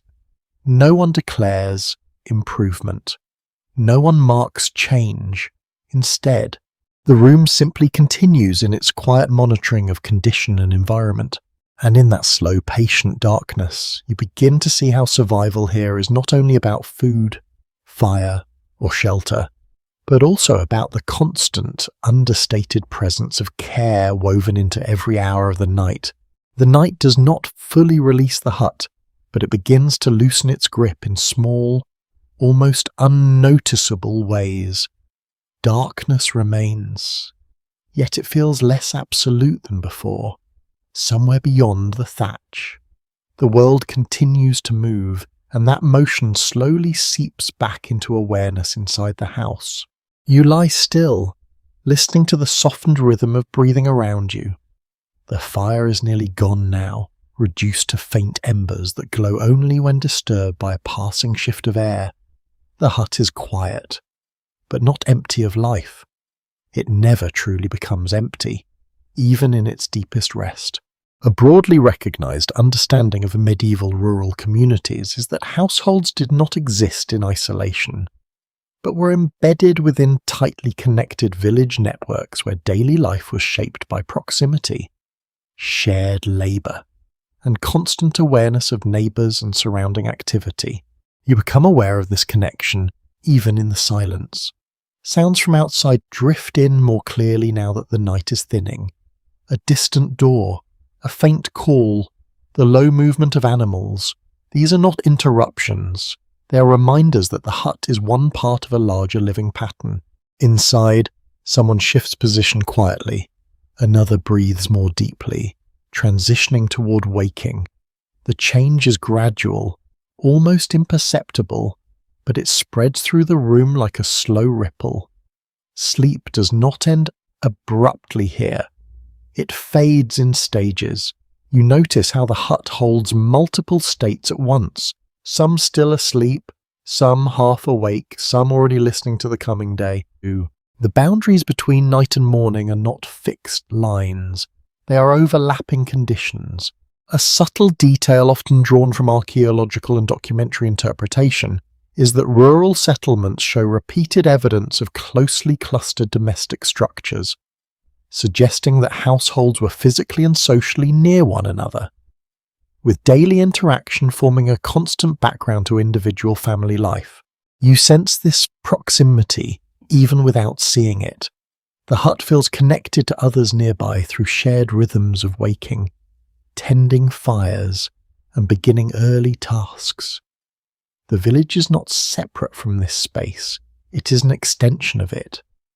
A faint sound outside grows slightly stronger, not loud enough to be distinct, but enough to signal movement beginning beyond the walls. The world is preparing itself again. The same sequence that shaped yesterday is beginning to reassemble. Inside, a figure rises slowly. The motion is careful, shaped by habit rather than urgency. Straw shifts under weight. A blanket is folded or pushed aside. The transition from rest to activity is quiet, almost ritual in its familiarity. You begin to notice how early morning in this space is defined less by light and more by accumulation of small actions. Fire being checked, water being prepared, tools being touched and confirmed. Each action is simple, but together they rebuild the structure of the day. A quirky observation sometimes mentioned in studies of rural life is that villages often functioned as synchronized clusters of activity, where households followed similar waking patterns driven by shared environmental cues such as light, animal behavior, and agricultural necessity. You feel this synchronization emerging again. The hut is not alone in waking. It's part of a wider pattern of households re-entering activity at roughly similar times, even without formal coordination. Someone near the hearth adds a small piece of fuel to the remaining embers. The fire responds slowly at first, then begins to regain form. The glow strengthens slightly, bringing back shape and depth to the interior space. You notice how quickly the atmosphere begins to shift once the fire is revived. Darkness recedes from the centre. Objects regain definition. The hut becomes once again a place of visible work rather than shared sleep. Outside, movement becomes more noticeable. The faint rhythm of village life grows clearer. Doors opening, footsteps on damp ground, voices exchanging brief information. The morning is not dramatic, but it is steadily assembling itself across multiple homes at once. A more interpretive strand in historical research suggests that medieval village life was structured around overlapping cycles of labour that created strong communal awareness of time, even in the absence of mechanical clocks. Yet the lived emotional experience of this rhythm likely varied significantly between individuals and households. Inside the hut, tasks begin to reappear in familiar form. Water is checked, food is considered, tools are gathered, the space reorganizes itself around function, just as it did the day before, and the day before that. You remain momentarily still, observing how quickly rest becomes activity. There is no clear boundary between the two states, only a gradual transition shaped by light, fire, and necessity. The hut feels less like a closed world now, and more like a point of connection within a larger moving system. What happens here mirrors what happens outside, and what happens outside feeds back into here. And as the first full hints of morning return, you begin to understand that this household does not simply end its nights, it continuously re-enters the shared rhythm of village life, one quiet step at a time, Morning does not arrive as a clean break from night. It seeps into the hut gradually, like water finding its way through soil. The fire has already been revived, but the room still carries traces of darkness, clinging to corners, rafters, and the slower edges of waking bodies. You notice a shift in energy more than a shift in light. The household is no longer in rest, yet it is not fully active either. It exists in the in-between state where sleep has loosened its hold but work has not fully tightened its grip. Movements are gentle, unhurried, almost automatic. Across the room, small tasks begin to align into familiar patterns. Someone checks the hearth again, another adjusts stored items near the wall. A child sits quietly for a moment longer than expected, still partially inside sleep. Nothing is rushed, but nothing remains idle for long.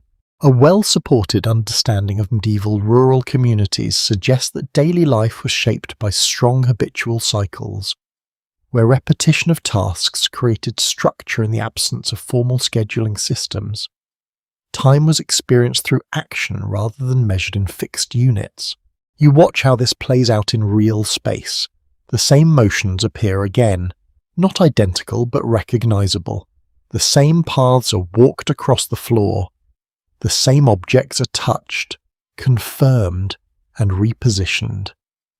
The hut builds its day through repetition rather than invention. Near the hearth, someone pauses for a moment longer than others. The fire is not just warmth now, it is orientation. Its presence organizes attention, deciding where people stand, where they turn, and how long they remain still before moving on to the next task. A subtle detail often drawn from archaeological interpretation of domestic sites is that recurring patterns of soot distribution, ash layering, and tool placement indicate highly consistent daily routines within rural dwellings. Even when written records are sparse or absent, you begin to recognize how this consistency feels from within. The hut does not surprise its occupants with sudden change. Instead, it guides them through familiar sequences, as if the space itself remembers what must happen next. Outside, the world is brighter now, though still softened by morning haze. Light enters more freely through the doorway whenever it opens, revealing brief glimpses of the village beyond. The interior and exterior remain connected through constant exchange. You notice how communication between households begins again in small fragments. A voice outside calls briefly. Another responds. Footsteps pass along familiar paths. These exchanges are brief, functional, and quickly absorb back into the broader rhythm of the morning. A quirky observation sometimes mentioned in studies of rural settlement patterns is that village life often produced overlapping cycles of activity, where households unintentionally synchronize their routines through shared environmental cues such as daylight, animal behavior, and labor demands. Inside the hut, this synchronization is felt indirectly. There is no need for coordination. The rhythm already exists, shaped by external conditions that affect everyone similarly. The hut is simply one expression of a larger pattern. You observe how tasks continue to unfold without interruption. Food is checked, tools are prepared, containers are organized. Each action flows into the next without formal division. The household does not pause to define its schedule, it simply moves through it. A more interpretive strand in historical thinking suggests that this kind of routine-based life may have created strong experiential familiarity with labor cycles, though the emotional meaning of such repetition likely varied widely across individuals and households. You sit quietly as the morning settles further. The fire remains steady, providing a constant reference point within the shifting activity. Even as movement increases, attention repeatedly returns to it, as if it anchors the room's sense of order. A woman near the hearth adjusts a container and briefly checks its contents. The motion is small but deliberate. Nothing is opened without purpose. Nothing is left unattended for long. The hut operates through continuous verification of its essential resources. You begin to notice how closely attention and survival are linked here. Watching, checking, adjusting, and maintaining are not separate from living. They are part of it. Awareness itself becomes a form of labour. Outside, the villager continues to wake. The soundscape grows slightly richer. Though still restrained, no single sound dominates. Instead, many small sounds overlap, forming a background texture of shared activity. You feel how the hut is both separate and connected at the same time. It holds its own internal rhythm, but that rhythm is always influenced by what happens beyond its walls. The boundary is not isolation, it is permeability. A subtle detail often noted in material studies of rural domestic spaces is that the arrangement of objects and wear patterns within homes frequently reflects long-term adaptation to repeated human movement, suggesting that domestic environments evolved alongside daily routines rather than remaining static. You notice this evolution in how naturally everyone moves through the space. There is no hesitation in reaching for tools, no uncertainty in stepping around sleeping areas that are now cleared. The hut has been shaped by a repeated use into something almost intuitive. As the morning deepens further, activity becomes more structured again. Tasks separate slightly, though still within the same shared space. The hut becomes a coordinated environment once more, balancing individual actions with collective rhythm. And in this steady return to ordinary movement, you begin to see how deeply routine defines life here, not as limitation, but as a quiet framework that holds each day together. The hut feels different again. Though nothing visible has changed, it is still the same structure of timber, earth, straw, and smoke. Yet the meaning of the space has shifted once more as the day completes its slow return to full activity. Morning is no longer arriving, it is already here. You notice how the household moves with a sense of completion rather than beginning. Tasks are not starting from nothing. They are continuing from what has already been done, repaired, eaten, adjusted, and maintained. The hut does not reset, it carries forward. A well-established understanding of medieval rural life suggests that daily existence was shaped by continuous cycles rather than discrete beginnings and endings. Work, rest, and maintenance flowed into one another without sharp boundaries, forming a persistent rhythm across days and seasons. You observe how this rhythm feels more visible now. The fire is stable, the room is organized again. Objects are in their familiar places, people move with quiet assurance, as if the structure of the day has already been agreed upon without words.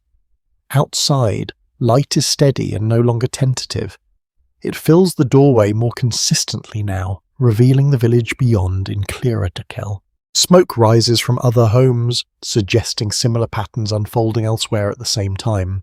Inside, there is a sense of continuity rather than closure. Nothing about the hut suggests an ending. Instead, everything suggests repetition that will continue tomorrow in nearly the same form, adjusted only by weather, need, or chance. A subtle detail often drawn from archaeological study of rural dwellings is that long-term occupation layers show gradual accumulation rather than abrupt change, indicating sustained, repetitive use of space over extended periods of time. You begin to feel how this accumulation is not only physical but also behavioral. The way people move, the way they pause, the way they return to certain positions around the hearth all reflect long practice within the same environment. A quirky observation sometimes mentioned in research on pre-industrial village life is that continuity of daily routine often created strong spatial memory, where individuals navigated domestic spaces with minimal conscious thought due to repeated patterns of movement. You notice this directly as people shift between tasks without hesitation. The hut is not being reinterpreted each day. It is being reused in the same familiar logic, refined through repetition rather than redesigned. The fire remains the quiet centre of this logic. Even in daylight, it defines where attention gathers. Even when not actively used, it continues to shape movement, temperature, and arrangement within the room. A more interpretive strand in historical thinking suggests that this kind of domestic stability may have provided psychological grounding in environments otherwise shaped by uncertainty, though such interpretations remain partially speculative due to limited personal records. You watch as the final small adjustments of the morning take place. Containers are settled, tools are confirmed in place, surfaces are lightly tidied, nothing dramatic happens. Instead, order is restored through small, repeated actions that feel almost invisible. Outside, the village is now fully awake. The sounds of work, movement, and exchange form a continuous background beyond the hut. Fields, paths, and neighbouring homes are active in parallel, each following similar rhythms shaped by shared environment and necessity. You realise how the hut is both complete and temporary at the same time. It holds a full cycle of living within it, yet it will soon shift again into another phase, repeating patterns that have already been lived countless times before. A subtle detail often observed in material culture studies is that domestic spaces in rural medieval settlements show evidence of long-term adaptation, suggesting that homes were not static constructions, but evolving environments shaped by repeated human presence. You remain for a moment longer in this final state of mourning. The hut is no longer transitioning between night and day. It has fully entered its active cycle, where labour, rest, and maintenance coexist without separation. And in that quiet realisation, you understand that life inside this peasant hut is not defined by singular moments, but by the endless return of familiar patterns, each day layered gently over the last. Sleep well,